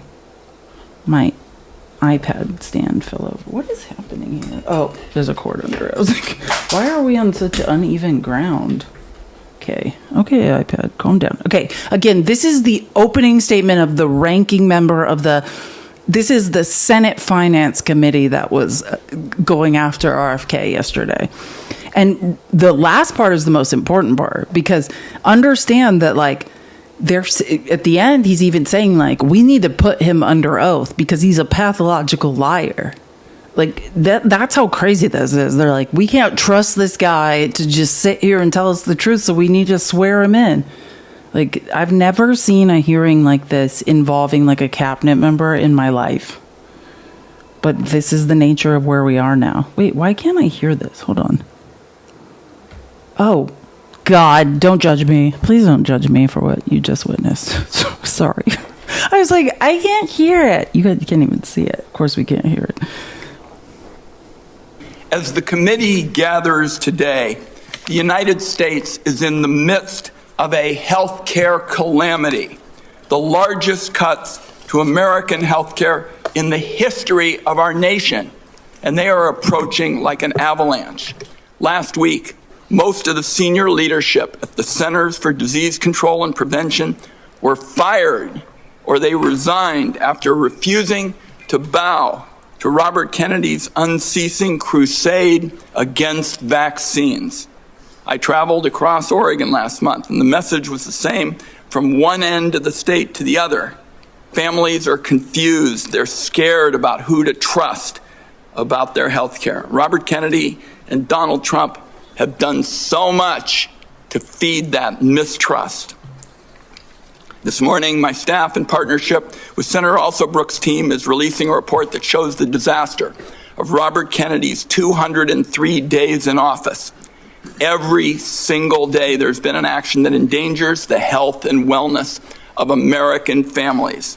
Robert Kennedy has elevated conspiracy theorists, crackpots, and grifters to make life or death decisions about the health care of the American people. Robert Kennedy's tenure is so far marked by 3 calling cards. One is chaos at federal health agencies, leaving families, doctors, and the entire nation confused and frightened. Corruption that benefits Robert Kennedy, Donald Trump, and their friends at the expense of taxpayers. And higher health costs for families. I ask unanimous consent, Mr. Chairman, to enter this report into the record. Without objection. Then there's chaos. It's been obvious from the start that Robert Kennedy's primary interest is to take vaccines away from Americans. During his confirmation process, he claimed to be pro-safety and pro-science, but his actions reveal a steadfast commitment to elevating junk science and fringe conspiracies. His agenda has not been about choices and information for families. Just last week, he threatened doctors that deviated from the new anti-science vaccine guidelines he released that make it harder for pregnant women and children to get the COVID vaccine. And then there's corruption. Robert Kennedy's bizarre statements and actions beg the question, why? Democrats on this committee answered that question months ago. Robert Kennedy can enrich himself and his allies. His family still stands to gain from class action lawsuits. This is the point I was going to make, but I always like to have a white man back me up. Like, he has a financial interest in the job he has. Just understand that. If the more he discredits vaccines, the larger the millions of dollars he will win in the financial stake in class action lawsuits he has. And if you remember when we watched his confirmation hearings, he was asked over and over and over and saying, if you weren't part of a grifting administration as corrupt as Trump's, you would have to divest, or you couldn't have this position. Like, you can't profit off vaccine disinformation and misinformation. And of course he didn't. That's what you're about to hear, is his financial stake in lying to the American people and changing vaccine policy. And actions beg the question, why? Democrats on this committee answered that question months ago. Robert Kennedy can enrich himself and his allies. His family still stands to gain from class action lawsuits against vaccine makers. Now, Robert Kennedy fired every member, every single one of the group responsible for making vaccine recommendations to doctors across the country under the false pretense of conflicts of interest. Meanwhile, many of the new members of the panel are outright vaccine deniers who've appeared as paid witnesses in lawsuits against vaccine makers. Their conflicts of interest and ethics disclosures remain hidden under lock and key. On top of all this bedlam in American healthcare, just 2 months ago, Donald Trump signed into law the largest healthcare cuts in American history to pay for tax breaks for the wealthiest people and massive corporations in our country. Republicans know these cuts are going to hit communities like a wrecking ball. That's why they pushed the most severe cuts until after the election. That's why their members already introduced bills to roll back some of the cuts. Make no mistake, though, those cuts are being felt right now. We're seeing hospitals in Idaho cutting payments, hospitals and nursing homes. Providence Seaside Hospital in Oregon announced they're shutting down their labor and delivery unit. Every family is going to feel the burden of Trump care in America. Premiums are going to spike next year, especially for those who buy health insurance on their own, but the effects will be felt by those who get insurance also through an employer. Congress has an opportunity to extend the Affordable Care Act tax credits that lower the cost of premiums. Democrats are ready to pass an extension that stops a dramatic premium spike that would force many families to pay double what they do today. Instead of finding ways to help American families pay less for health care, Robert Kennedy is focused on his anti-vaccine mission, fueled by some kind of complex that the consequences be damned.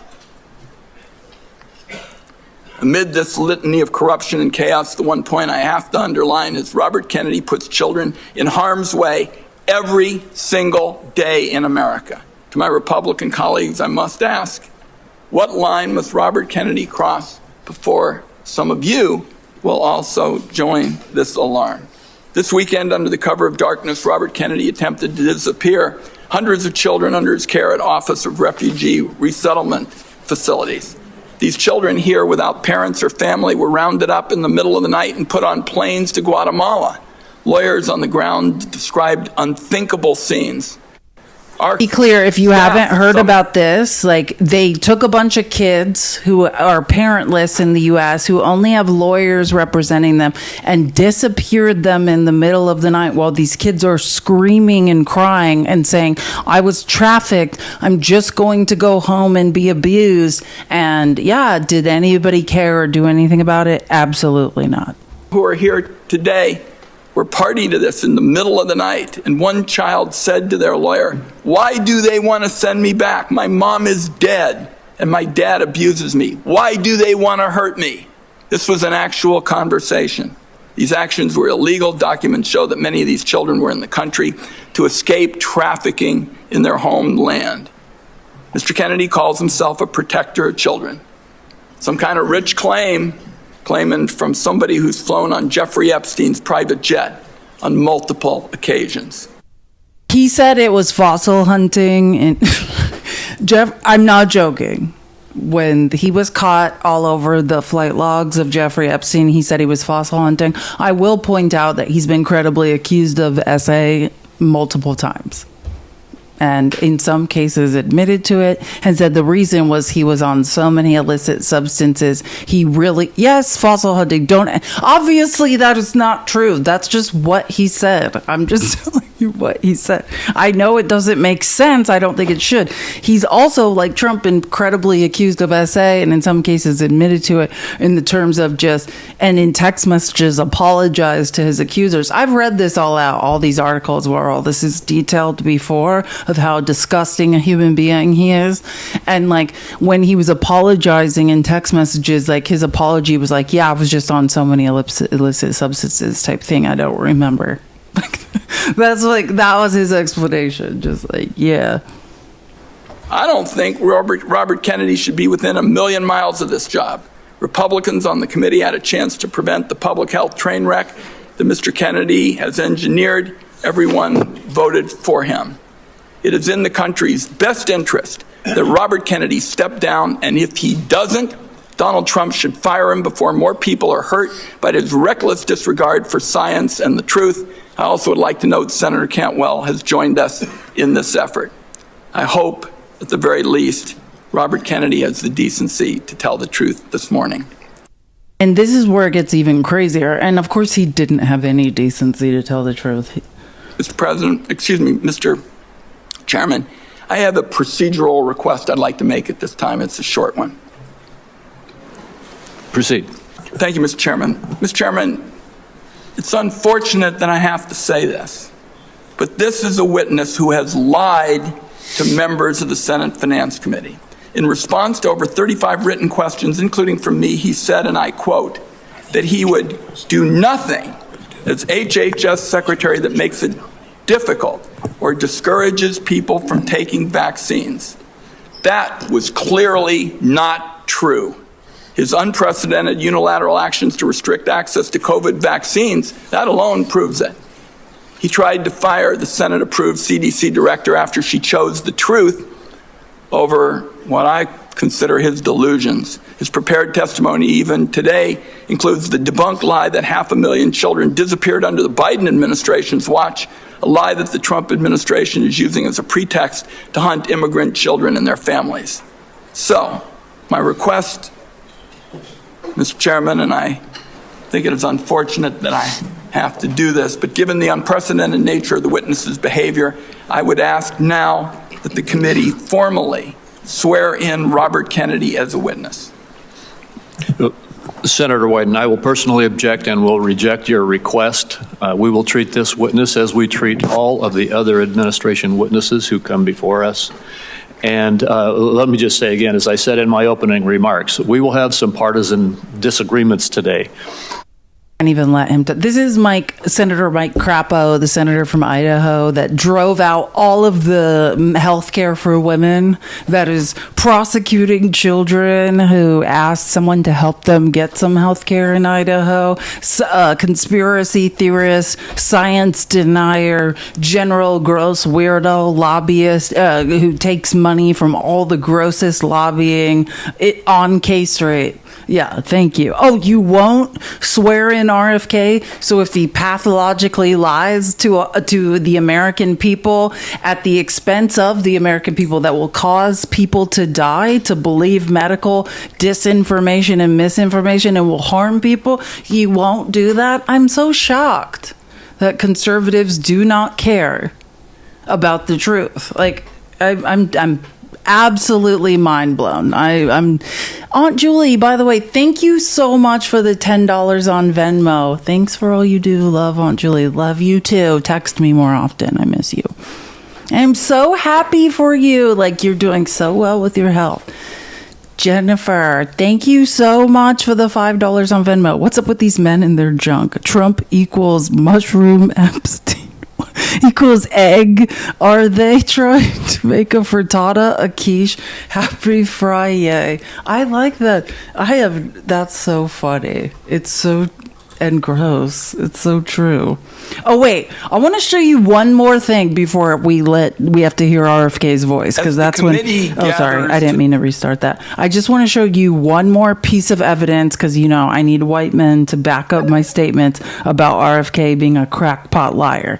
So I just want to present one of the most learned and famous journalists in America, who's covered every president since Nixon, and one of the most brilliant people. Oh, he actually went to university with RFK and sat in classes with him. So I just want, when I start saying bad things, once RFK starts lying and I start telling you horrific things about him, I just don't want to hear that I'm making them up. Let's just hear from a first-hand witness who knows RFK about what type of person he is. I think that's the best thing we can do at this point, is let somebody who went to college with him and is one of the most learned, famous journalists in the country to just describe how awful RFK is to you. I think that's fair. Sorry, I'm just updating the gift code because I keep getting all these and turning off co-host invites because they drive me literally insane.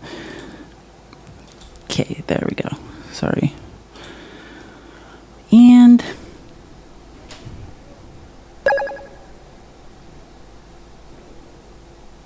Sorry, I have to play it live. When asked about the polio vaccine in Senate hallways, Robert Kennedy Jr. says this. Mr. Kennedy, what's your position on the polio vaccine? Do you mind repeating what you said previously about the polio vaccine? Do you support it? Yeah, I support it. Here is what Robert Kennedy said about the polio vaccine last year. There's no vaccine that is, safe and effective. Those are big words. What about the polio? Words. Can we talk about the polio? Well, here's the problem. Yes. Here's the problem. 98 million people who got that vaccine in my generation got it, and now you've had this explosion of soft tissue cancers in our generation that kill many, many, many, many, many more people than polio ever did. So if you say to me that the polio vaccine was effective against polio, I'm going to say yes. But if you say to me, did it kill more people, did it cause more deaths than avert, I would say, I don't know, because we don't have the data on that.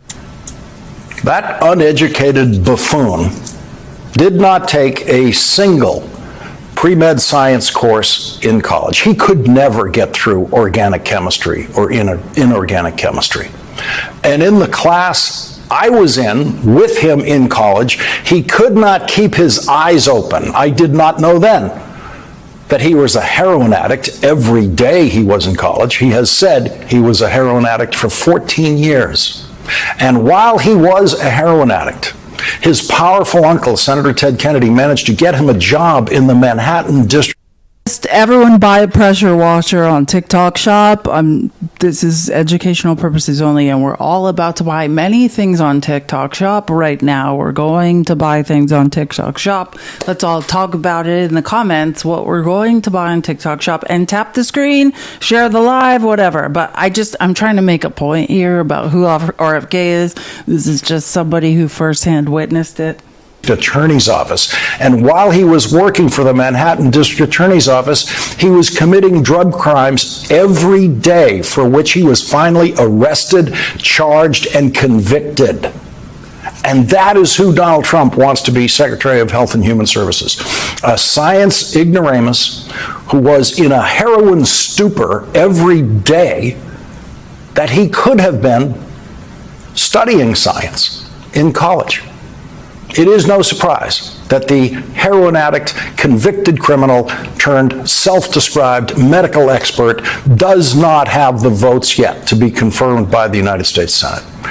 All of that, but then he was confirmed, but I just want everyone to know when we have to listen to RFK, the quack who couldn't find his way out of a paper bag to save his life, who he actually is firsthand. Just making the point that, like, when I say that stuff, and I could present I could show you documentation of all that stuff. That's not just someone saying that. He said it. RFK said it. Like, that's the crazy part. And Trump's like, yep, this is the guy that should. That's what I'm saying. This is eugenics. These people don't want to provide health care. They don't want to listen to science. They don't want to keep people alive. I shill for big. You must be joking. Like, another uneducated idiot in the comments said, I shill for big pharma. That's hilarious. I shill for big pharma? Who do you think accepts the majority of Congress? Who's accepting money for big pharma? Let me help you. It's conservative. You can find that out on opensecrets.org. You don't have to just claim idiotic things you don't have any knowledge of. You can look up who accepts money from big pharma. The majority of those people are the people you vote for. Just so you know, if you're interested in who's accepting the majority of money in Congress from big pharma, it's not the left. Like, how adorable of a statement to make. I've never accepted a dime for any opinion I have. I mean, other than just saying, hey, whatever you think my research is worth as a former teacher, no, that's incorrect. That's actually, you can fact check that and get the correct information about that. I do love when people spread misinformation and don't know how to find, like, the fact checks on it. You can fact check yourself on that and get the correct information. You know that, right? Like, you are capable of doing that. And understand the difference between, because I understand the difference, right? Scientific research that is replicated around the world has nothing to do with the big pharma lobby, right? Scientific research going on with the NIH that can then be replicated by a similar organization in France is not funded by big pharma. The efficacy, when I talk about, like, let me give you an example, because I was already, MAGA is so dumb. Like, I mean, you guys should be ashamed at how dumb you are. Oh, did you hear something that another dumb MAGA person said? And then you thought, yeah, I'm going to go show up somewhere and say something dumb that another dumb person told me. But you're on a supercomputer being dumb. Why don't you just look up actual information?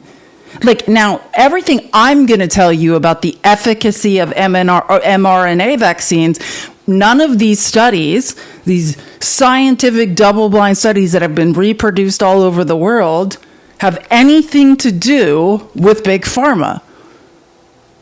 Weirdo. Like, God, what is wrong? You guys are beyond help. We're not going to be able to help these people. They're too dumb. They're just like, some idiot said something that sounded good to me, so I'm another idiot here to repeat it. Cool. Why? I mean, let's just all give up on knowledge and information. That's why I literally did this. I knew that I would be faced with this today. So again, mRNA vaccines, so I'm just talking about efficacy. I was doing statistical analysis or citing actual studies that do not come from the creators of vaccines, but about their efficacy against infection. So vaccine type effectiveness, and I could get into the difference, right? The first iteration of the COVID vaccine, I'm reading a data table. I have to get to my actual explanation of all this. Protection against hospital. No, I hate hold on, sorry. Let me look up this. I copied and pasted in something and it looks, my tables didn't translate. It just looks gross like this. I hate it. Give me 1 second. Here we go. I can read it easier like this. Let me scroll to the top. Okay. Comprehensive statistical analysis of mRNA vaccine efficacy. And this is Pfizer, BioNTech, and Moderna specifically and individually. Efficacy against effectiveness. Oh, that's why it looks so weird. It's table. The data demonstrates that protections against infection wane significantly over time. So you take them, and then after 7 to 9 months, they've lost effectiveness. Efficacy against severe disease, protection against hospitalization, which was always the point of these studies, right? It wasn't like, we can't help you not get COVID, but we can keep you out of the hospital when you get it, right? That was always the point. Monovalent vaccine, XBB 1.5 monovalent vaccine showed 74% effectiveness against COVID-19 related hospitalization. Why am I hearing, sorry, what is happening? I can't hear sound in one of my ears suddenly. Oh, my headphone. I was like, what the hell? Sorry, my headphone came unclipped from itself. I was like, I can't hear myself. I'm going deaf. Sorry. So the first iteration of mRNA, the effectiveness against hospitalization was 74.0%, right? 2024 to 2025, so once the vaccine was adapting. Oh, wait, I'm reading different ones. Immunocompetent adults, 65 years and over, older than 65 years, showed 45 to 46% protection against COVID-19 associated hospitalization with the 2024 to 2025 formulation. Immunocompromised adults 65 and over years showed 40% protection against COVID-19 associated hospitalization with the 2024-2025 formulation. These findings confirm that mRNA vaccines maintain substantial protection against severe outcomes, even when effective effectiveness against infection declines significantly. So that means, like, even after time, when the efficacy of the vaccine wanes, they're still protecting you from what? And that was always the point, which only MAGA idiots whose brains don't work couldn't read and understand. It wasn't that we can stop transmission of a virus. It was that it will keep you out of the hospital. It will lower the severity. It will help your body fight it, right? It was like a little army inside you that was like, hey, I'm prepared to fight this for you. That's what it was. Research consistently shows a time-dependent gradient of protection. So of effectiveness against all outcomes, it peaks shortly after vaccine, then gradually declines. Protection against severe disease persists longer than protection against infection. Studies, none of this is really necessary. What I want to get to is, this is all too big I want to keep it really basic. Safety profile. Here we go. Most common side effects: pain at injection site, fatigue, headache, muscle pain, chills, fevers. Rare side effects: myocarditis. And I just want to be clear, if you look up the studies that talk about myocarditis, if you understand medical terminology, itis, I-T-I-S, oh my God, and I took Latin, so I should know that. It's either Latin or Greek. Is itis Latin or Greek? It just means inflammation, though. When you hear myocarditis, it just means inflammation of the heart. And the severity of myocarditis depends on the source that is causing the inflammation, right? And any myocarditis that has been associated with the COVID vaccine has in part been completely curable. Look, has approximately 68,000 hospitalizations prevented during 2023 to 2024 respiratory season, reduction in severe disease hospitalization and death despite emerging variants. Sorry, I scrolled down too far. I want to find my myocarditis stuff. I think it was literally like, I want to find my myocarditis stats, because this is the thing I always hear them talking about.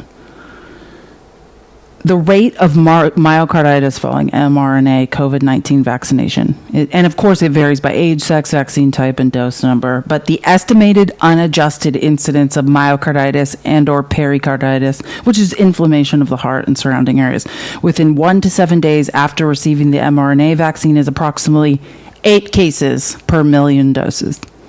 I want to say that again, because the normal rates in medicine are per 100,000, 8 cases per 1 million doses. And that's for age 6 months to 64 years. And then you can break it out in age groups and see the increased. But yeah, I mean, I just want to be clear. If you look into the actual numbers, mRNA vaccines saved millions of lives during the pandemic, but all vaccines, right? It doesn't matter which ones. There's always danger of inflammation at the injection site or other side effects. They are normally completely, like, even the myocarditis that occurs 8 cases, in a million, per million, even that. Well, right. And I wanted to say this. Here's an interesting thing I thought. In males aged 12 to 17, the rate is 132 cases per million after the second dose. So in males 18 to 29, the rate after the second dose of Moderna is 35.6 per million. So, yeah, not so big in 5 to 11-year-olds. But yeah, I mean, like, it's not to say it doesn't happen, but it looks like when you when you look at those instances of the rates of people who developed inflammation in and around their heart, it was recoverable, right? Okay, this happened because you got a vaccine, and then you're no longer getting a vaccine, and after time, this corrects itself. So nothing you could hear, you're saying, hey, 1.2 million people died of COVID, and because of medical misinformation that's being spread, more people should have died. F that. Let's have extinction events because we can't do math and we don't trust science. Which is ultimately what it seems like Trump wants. That's my point. You're cheering on eugenics, which would not benefit you. None of it. But then again, who cares? Anyways, now I'm sorry we do this. I only have short clips of RFK. I just want to say when he was saying insane stuff. Most of all these clips are going to be people mathematically or factually proving him wrong. But unfortunately, he did speak sometimes.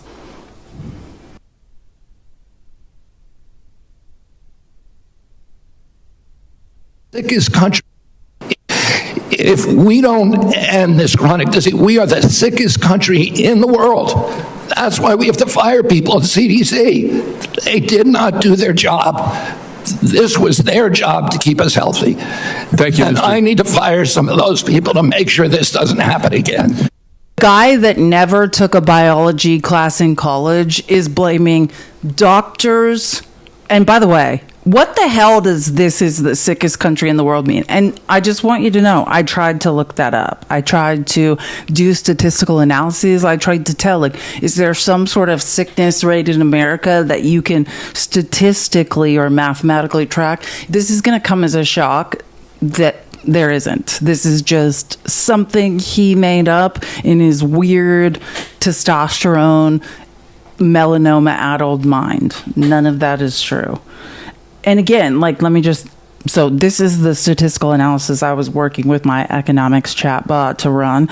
Is America statistically in any way the sickest country in the world? Overall global health rankings. The U.S. does not rank at the top globally, but is far from the bottom. According to the CEO World Global Health Index, the U.S. is ranked 61st out of 197 countries. Now, why? Let me tell you what that means to me as somebody who's a researcher. I'm not saying doctors who are working for nothing, who could be in the private sector making more, but are wasting their time as public service doing medical research. What I would say was corrupt people in Congress and in the executive branch who are being lobbied by people to starve Americans of healthcare, who do not believe healthcare is a human right. And that's why it's so ironic when that idiot entered the chat and said that the left has the interests of big pharma. Are you okay? Are you okay? We're the big pharma lobbies conservatives to not provide universal health care, to not lobby, to not use this entire population to collective bargain against big pharma to lower prescription drug rates. If you're confusing, if you are looking for the people who by and large are in cahoots with big pharma to not give cheap health care to Americans, that's you. That's conservatives. That's you guys, not us. You have the wrong people. Anyways, it's just delusional. But I just want to say, you can look all this stuff up just like I can. You can find all this information. You don't have to publicly show up in live streams and raise your hand and say, I'm an idiot every single day. You have a choice to not be stupid. That's my message to MAGA men. You don't have to be this dumb. Why are you all so dumb? It's mind-boggling how dumb you all are. Every single day, it's oh, did you figure something out today? Oh, you guys are all so dumb. Okay. Joseph, thank you for the $50 on Venmo for setting MAGA straight, at least giving them the facts. Love you, Joby. Sorry, I'm losing my voice. You have a great weekend, too. I have a sinus infection and throat issue. Here's another wild claim that's a lie from RFK.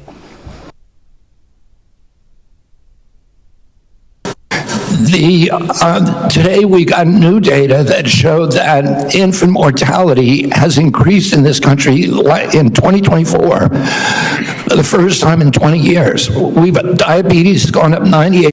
Do you want me to tell you? It didn't start can I just say something, dummy dummerton? Infant mortality didn't start increasing in 2024. It started increasing in 2022. Do you want to know why? When you started forcing women to give birth, you dumb shit. That's why. Dumb. Are you kidding me? When you started forcing women to give birth, that is when the infant mortality rate started increasing. That is when the maternal mortality rate started increasing. When you limited access to women who are pregnant, when you stop them from being able to receive health care, yeah, the infant mortality rate is skyrocketing. But you guys care about kids, right? You guys know why. You guys care about women. You're just forcing us to not get the health care we need to stay alive and birth children. This is, bless this guy's heart. In 20 years. Nobody's doing anything about it. CDC's job was to make sure that this didn't happen.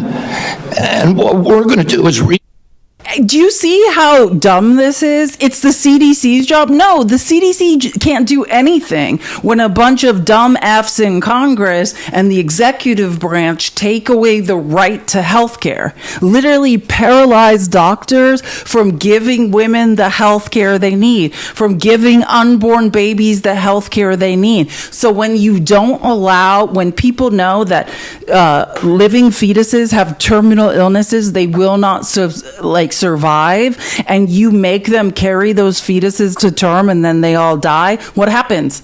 The infant mortality rate increases. That's what it is. This guy is just either this dumb or this much of a liar. organize CDC, but also we've already righted the ship at NIH, at FDA, at CMS, and we are going to end the chronic disease epidemic. Guy is, again, never taken a biology class, and according to someone that went to college with him, was on the H illicit substance every day. And we're listening to, again, not a doctor, incorrectly analyze medical data and just wax poetic. Like, I can't even listen to this shit. Oh, here's you're not gonna like this. It's awful. People able and willing to chart a new course. As my father once said, progress is a nice word, but change is its motivator, and change has its enemies.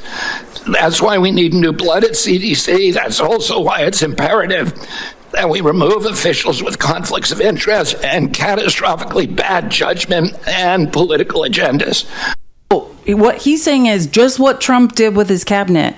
I lied and said DEI, brown and black people were a problem, which mathematically we know is a lie, statistically through impact studies. That's not true. They're not unqualified in any way. The people hired through DEI were never unqualified. But now it's like RFK basically saying, I have to find a bunch of people who are not doctors and who are dumber than I am, who agree with me. Not a doctor who never has analyzed medical data correctly in my life and believes in what I think is true, which is all a bunch of lies. So anybody who follows, who took the Hippocratic Oath, whose brain works, can't work for him. That's a terrifying thing.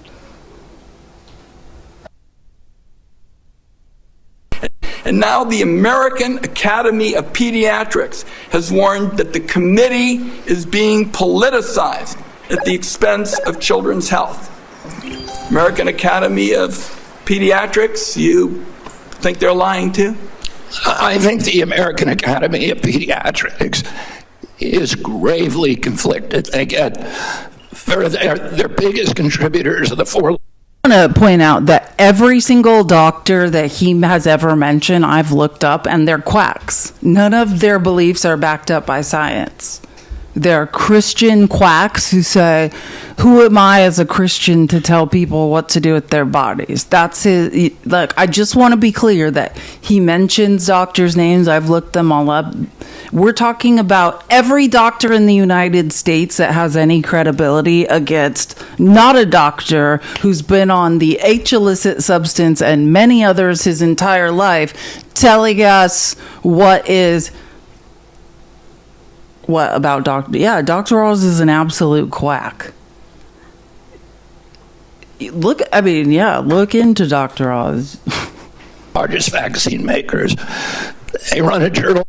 Oz said, do you know how Joseph Ladapo, that is a real quack. Like, he gave a speech in Florida on Wednesday saying I no longer will recommend any vaccines, period, in the state of Florida. And Dr. Oz went on Fox and was like, yeah, that makes sense. Well, not according to any actual science. That doesn't make sense. The opposite makes sense. So, yeah, if you're just a person who, in the name of fascism and working for Trump, will just tell lies, sure. If you're just like, I feel like that makes sense, go off. Like, that doesn't make you right. Like, that just makes you a person going against the Hippocratic Oath. Like, science, right? That's what I say. Like, when that weirdo, whatever his name was, Liam, was telling me my opinions were wrong. These aren't opinions. They're data driven. And when data tells a different story, I just change my mind about things, right? Like, these are people who are saying, real science be damned. Whatever the data is saying, I don't care. I'm just making up my feelings. I'm just yelling my feelings. Now, can you be a doctor and go against every known relevant piece of scientific data? Sure, you can. It doesn't make you right. Pediatrics, which they make a lot of money on, that is completely dependent on pharmaceutical companies. So I wouldn't put a big stake in what they say that benefits pharmaceutical interests. Senator, I didn't politicize ASAP. I depoliticize it. The Congress has been investigating ASAP. All over the country, Mr. Secretary, scientists and doctors are saying otherwise. They're all wrong, too. They're all lying, according to you. The scientists and doctors that are supporting me all over the country. There is division on opinion. I don't get...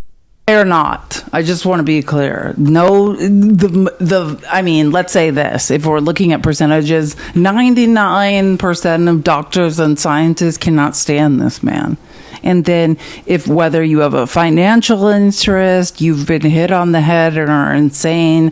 But this is the thing. I just want to point out, I'm not talking about like a large group of doctors and scientists' opinions. I'm saying doctors and scientists form their opinion based on scientific research. It's not their own personal feelings. This is the story the scientific data is telling us. And then you have a few quacks who, and I pinned that comment, someone said their story is bodily autonomy until abortion. Yeah, that's basically what who am I to tell you what to put in your body? Yeah, I just want to be clear. I'm actually a proponent of bodily autonomy, but if you want to exist inside a community of people that don't want to be sick and pillaged by disease, you need to leave community and go live in the woods. You don't want to be vaccinated because you're not smart enough to read scientific studies. Just go off into the woods and live by yourself. You just can't be. This is about public safety. If you don't want to be part of the social contract and public safety, you just can't be. We just don't want you here anymore. You can do anything you want. You just can't be around the rest of us whose brains work. It's super simple. You can go off and live in that leper colony, like the former leper colony that's like an island in Lake Michigan. You can just go somewhere else. You just can't disease the rest of our population because you're an idiot. Like you have a choice. Understand, bodily autonomy is a choice. Women's bodily autonomy, you're saying I don't have a choice to make decisions about my body.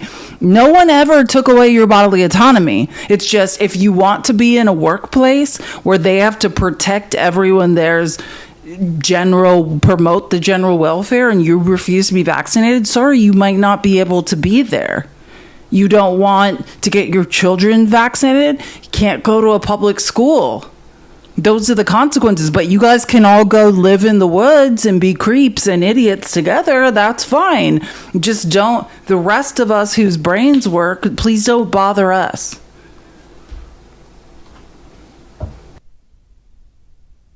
I didn't politicize ASAP. I depoliticize it. The Congress has been investigating ASAP. All over the country, Mr. Secretary, scientists and doctors are saying otherwise. They're all wrong, too. They're all lying, according to you. The scientists and doctors that are supporting me all over the country. There is division on opinion. I don't get letters from thousands of people who are not political saying that this set of changes is going to damage American healthcare, and particularly these healthcare agencies, for decades to come. I don't get any letters from people saying, hey, and he's so healthy. Definitely don't get vaccinated. The guy who's literally dying while we all sit here, like in the microphone, literally his lungs are collapsing. Let's listen to this guy. it's going to make a big difference forever. Yeah, maybe you're listening to a selective group of people. Well, you get me. Yeah, and I will. Fine. I will tell you. Just want to be clear. There is 99% of doctors and scientists and the vast majority of Americans who have been educated enough to understand how scientific research works. And then there's a bunch of idiots. That's what it is. Like, you can pretend. And I'm sorry that disinformation has confused a lot. My sister is an anti-vaxxer. That doesn't change science. It doesn't change what is best for herd immunity. It just means that, you fell down like the granola anti-vax to Jesus Christian pipeline rabbit hole. Like, I can't help you with that. This is funny, like this clip where he was saying, this guy was doctor here working with over 36,000 doctors at CTP Healthcare. We do not support at Secretary Kennedy, and the vast majority of scientists and doctors in this country oppose what he is doing at HHS Gov. Like, just to be clear, I want to be absolutely clear that no matter what a delusional creep says, that's not the reality. Science, data does not tell that story, right? And you should be, but I'm fine. If MAGA wants to not give, like, we've already seen it, all of the measles outbreaks in Texas, but the problem is it's their kids that are dying. They're infecting and crippling their own children, which is sad. Like, I don't think children should be hurt, but should maybe we not continue these bloodlines? I mean, this is what eugenics is. Do you see what I'm saying? Like, I don't believe this. I'm telling you what they're doing. And the irony is, while idiot MAGA is like cheering this on, they're unaliving you. That's the consequence of this, of you believing that what they're saying is true. Sorry, I have a puzzle piece and I missed it. And they're like, okay, I think I got it. There we go. Okay. And that's the consequence. You are being selectively engineered out of existence. Your children are. There are measles outbreaks all over the country. There's all types of infectious disease breaking out. Don't worry, I'm vaccinated. I'm not an idiot, so I don't have to worry about it. But bye-bye to MAGA, whatever. Like, that's the irony of this. I don't think, Mr. Secretary, this is about you and me. This is about kids being pushed in harm's way by reckless and repeated decisions to get scientists and doctors out of the way and allow conspiracy theories to dictate this country's health policy. I don't see any evidence that you have any regrets about anything you've done or plans to change it. And my last comment is, I hope that you will tell the American people how many preventable child deaths are an acceptable sacrifice for enacting an agenda that I think is fundamentally cruel and defies common sense. Thank you, Mr. Chairman. Do I get a reply? Or your reply is your unbelievably loud breathing, creep. Senator, you've sat in that chair for how long? 20, 25 years, while the chronic disease in our children went up to 76%. And you said nothing. You never asked the question why it's happening. Why is it's about diagnosis. Do you understand the difference? Just healthcare has gotten better. People's access to healthcare has gotten better. It's absolutely idiotic. Like, if anything I just want to stress this, MAGA, because I know at least one of you's in here and you can learn something and spread the word to your idiot friends. If anything he's saying makes sense to you, you're an idiot and you're wrong. Healthcare improved. Diagnostic techniques have improved. It's not that chronic illness is proliferating. It's that we're able to understand and identify it better and provide more treatments for it. That is what is happening. Like back in the 60s, it's just like, what the fuck's wrong with all these people? Let's put them in an insane asylum and so they let them scream until they die. Like that's how we helped chronic illness move forward. Just like, well, this person's crazy. No such thing as multiple sclerosis. This person's insane. Like we just have a better understand. Same with the autism spectrum. We just have a better understanding of what is happening as medical diagnostic techniques get better and how to treat things. And only MAGA idiots are dumb enough to not understand that. Yeah, ADHD. It's like, it's not that people are getting sicker. It's just that we're able to identify what's going on with people and help them better rather than just be like, ooh, this person's hysterical. Lock them in a cage until they die. I'm sorry, I just can't listen to RFK's breathing. I'm just going to tell you this story because I really don't think I can take it. But the funny part is when this hearing's going on, it's like people are trying to talk and he's like, listen to this. I'm going to read you what this journalist was saying. Listen to this if you could stand it. RFK Jr.'s hot mic breathing make it sound like he's dying. And then I can't listen. We know what it sounds like. And then this is the journalist's next statement. I can't focus on what senators are saying over RFK Jr.'s breathing and wheezing. Sorry, folks.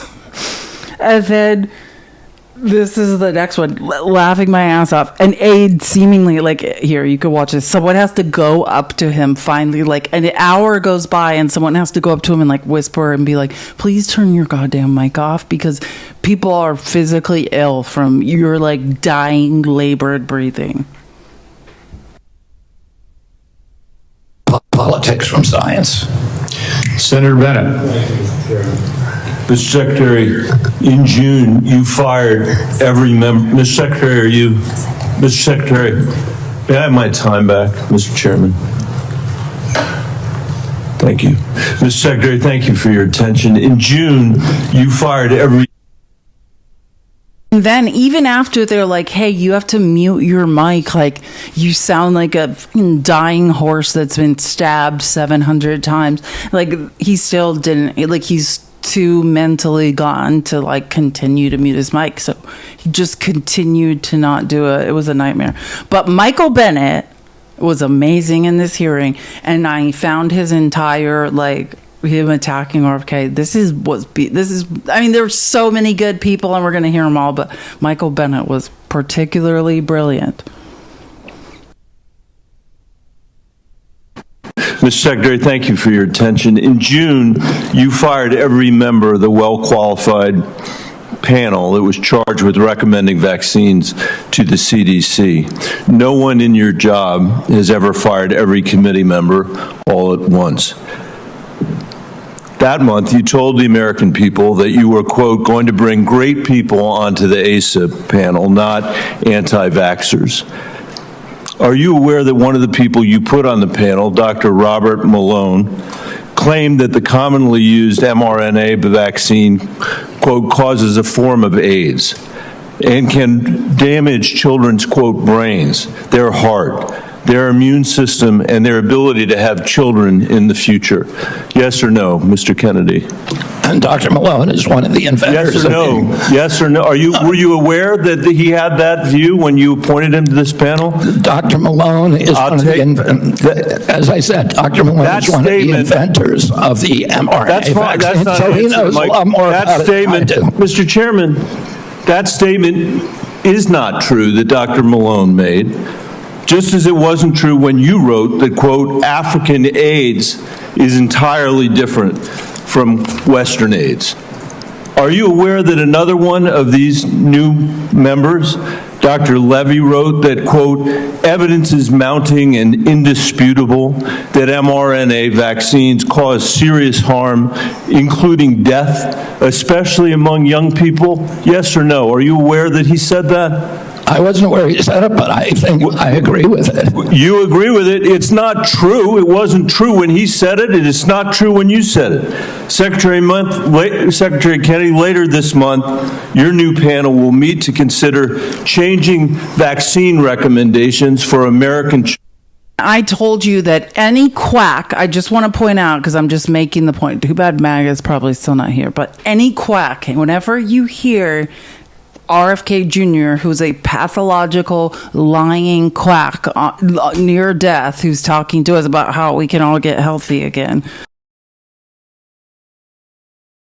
New York Times article, right? I just want to be clear who this Dr. Malone is. Dr. Malone also sells himself on the shows as the inventor of mRNA vaccines. This is a New York Times article.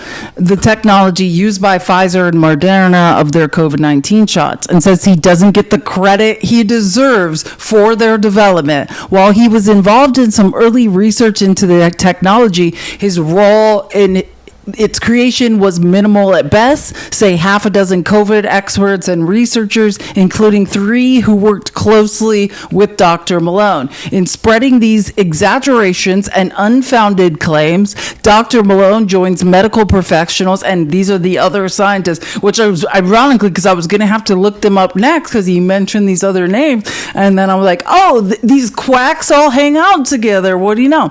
And scientists like Dr. Joseph Mercola and Dr. Judy Mikovits, whose profiles have grown during the pandemic as they spread misinformation about mask wearing and convoluted conspiracy theories about virus experts like Dr. Anthony Fauci. But unlike many of them, Dr. Malone is quite new to the right-wing media world first. So that's why he's mentioned him in this hearing, because he's like, oh, he was a real doctor at one point. Right? First appearing regularly on podcasts last June, even 2 years into the pandemic, new misinformation stars are being minted. And in today's media echo chamber, powered by social media algorithms and tight-knit network of politicians and influencers promoting debunked claims, they can quickly capitulate to stardom. In addition to his regular appearances on conservative shows, Dr. Malone has more than 130,000 subscribers to his Substack. About 8,000 pay the $5 monthly cost, he said. So he's getting, just from Substack, $31,200 in revenue, right? And every claim he's made can be debunked by actual science. I just want to be clear. You're saying, hey, someone who's a doctor who just decides to start pathologically lying, that doesn't make them right. It just, the disinformation does it, exactly. And he's talking about a bunch of quacks that every scientist, and again, this isn't a people's opinions, this is scientific data telling a story. And the quacks that he just names, like, oh yeah, like there's a ton of people that disagree. No, there's not. There's not. There's just quacks who are making money off people's idiocy. And wait, hold on, sorry. I was scrolling down, I lost my place. And almost without exception, these influencers, doctors, feel they have been wronged by mainstream society in some way. Dr. Malone earned a medical degree from Northwestern in 1991, and for the next decade taught pathology at the University of California, Davis, and University of Maryland. He then turned to biotech startups and consulting. His resume says he was instrumental in securing early-stage approval for research on the Ebola vaccine by the pharmaceutical company Merck in the mid-2010s. He also worked on repurposing drugs to treat Zika. In extended interviews at his home, so the New York Times went and interviewed him, and they're saying he's disgruntled and repeatedly said he was not recognized for his contributions over the course of his career. His voice low and grave as he recounted perceived slights by the institutions he had worked for. His wife, Dr. Jill Glasspool Malone, paced the room and pulled up articles on her laptop that she said supported his complaints. The example he points to more frequently is from his time at the Salk Institute for Biological Studies in San Diego. Well, there he performed experiments that showed how human cells could absorb an mRNA cocktail and produce proteins from it. Those experiments, he says, make him the inventor of the mRNA vaccine technology. I was there, Dr. Malone said. I wrote all the invention.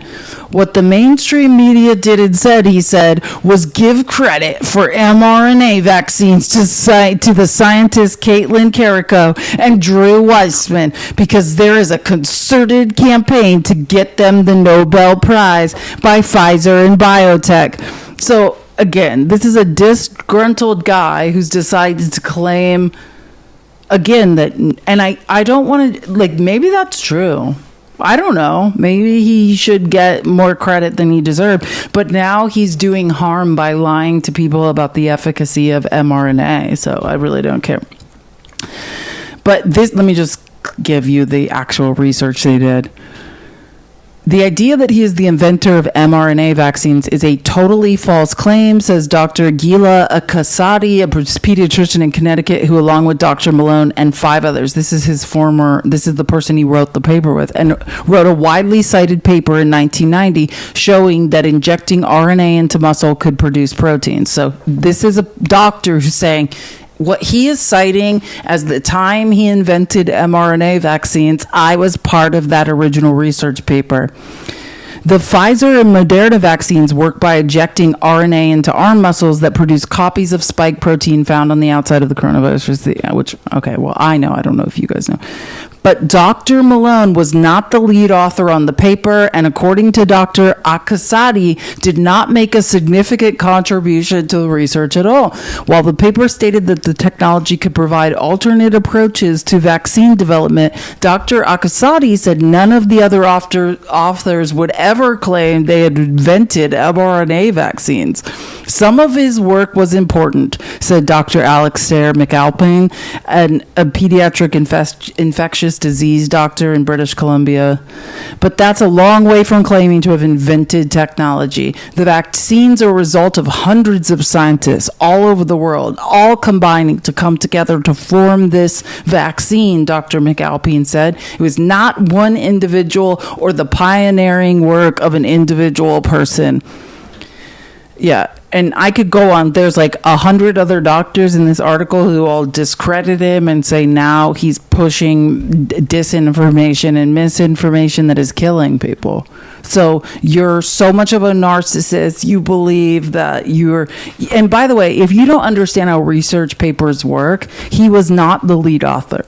So that's like me saying, as a research assistant to my department chair, that I invented his historical theories and I authored that paper and I should get a Nobel Prize for it because I was an assistant working on the research of that paper. I just want to clarify how delusional this man is. And as a result of him being some sort of weirdo, antisocial narcissist who isn't getting the credit he believes, then he's now just spreading disinformation and medical misinformation that's unaliving people. Yeah. Oh, yeah. And oh my God, he's making bank, right? Like, that's the point. Like, this disinformation dozen or whatever of doctors that are working for the right. I mean, they're making bank lying. But I mean, the Hippocratic Oath is do no effing harm. And these people have sold out for money. So I'm only saying all this to say every word that RFK says is not based in fact. It's not based in medical science, and it is not what's best for anyone's children. He is a pathological liar. And he's like, yeah, I don't know where you're getting your information. Like, nobody should listen to a word this sicko says. Oh, Heather, thank you. Heather said, thank you for the $2.22 on Venmo. My conspiracy is that they're trying to unalive as many children as possible so they can create the fertility crisis so they can go full Handmaid's Tale. I mean, I think it's a combination of a lot of things. But yeah, like, I just want to be clear that not a word, because this is why I don't play RFK speaking. Has anyone noticed that I started this live with 361 subscriptions and I have 315? Like, I have no idea what's going on. But anyways, I just want to point out that I have no idea, like, why he's allowed to just pathologically lie, but you can just, every word he says, every doctor he names, just look it up. Like, it's all a lie. Like, and it's not just like a small lie. It's like a wildly like debunked harmful lie. Children. In addition to the COVID-19 vaccines, they are set to review recommendations for the hepatitis B vaccine, for measles, for mumps, for rubella and varicella vaccine, and the RSV vaccine.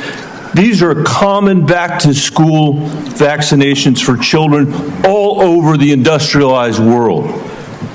If you change that, you owe parents in Colorado and across the country the benefit of some transparency, I think.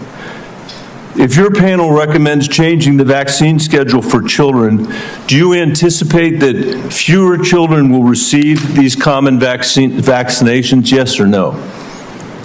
What I would say, Senator... The obvious answer is yes. Should parents and schools of Colorado be prepared for more measles outbreaks as a result of that, Mr. Secretary?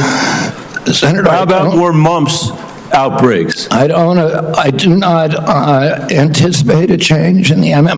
That's happening in Colorado City, which is where those fundamental Mormons are in the north of Arizona and the south of Utah. We've already seen measles and mumps outbreaks due to this misinformation. So I can clarify the answer is yes, that's what's going to happen.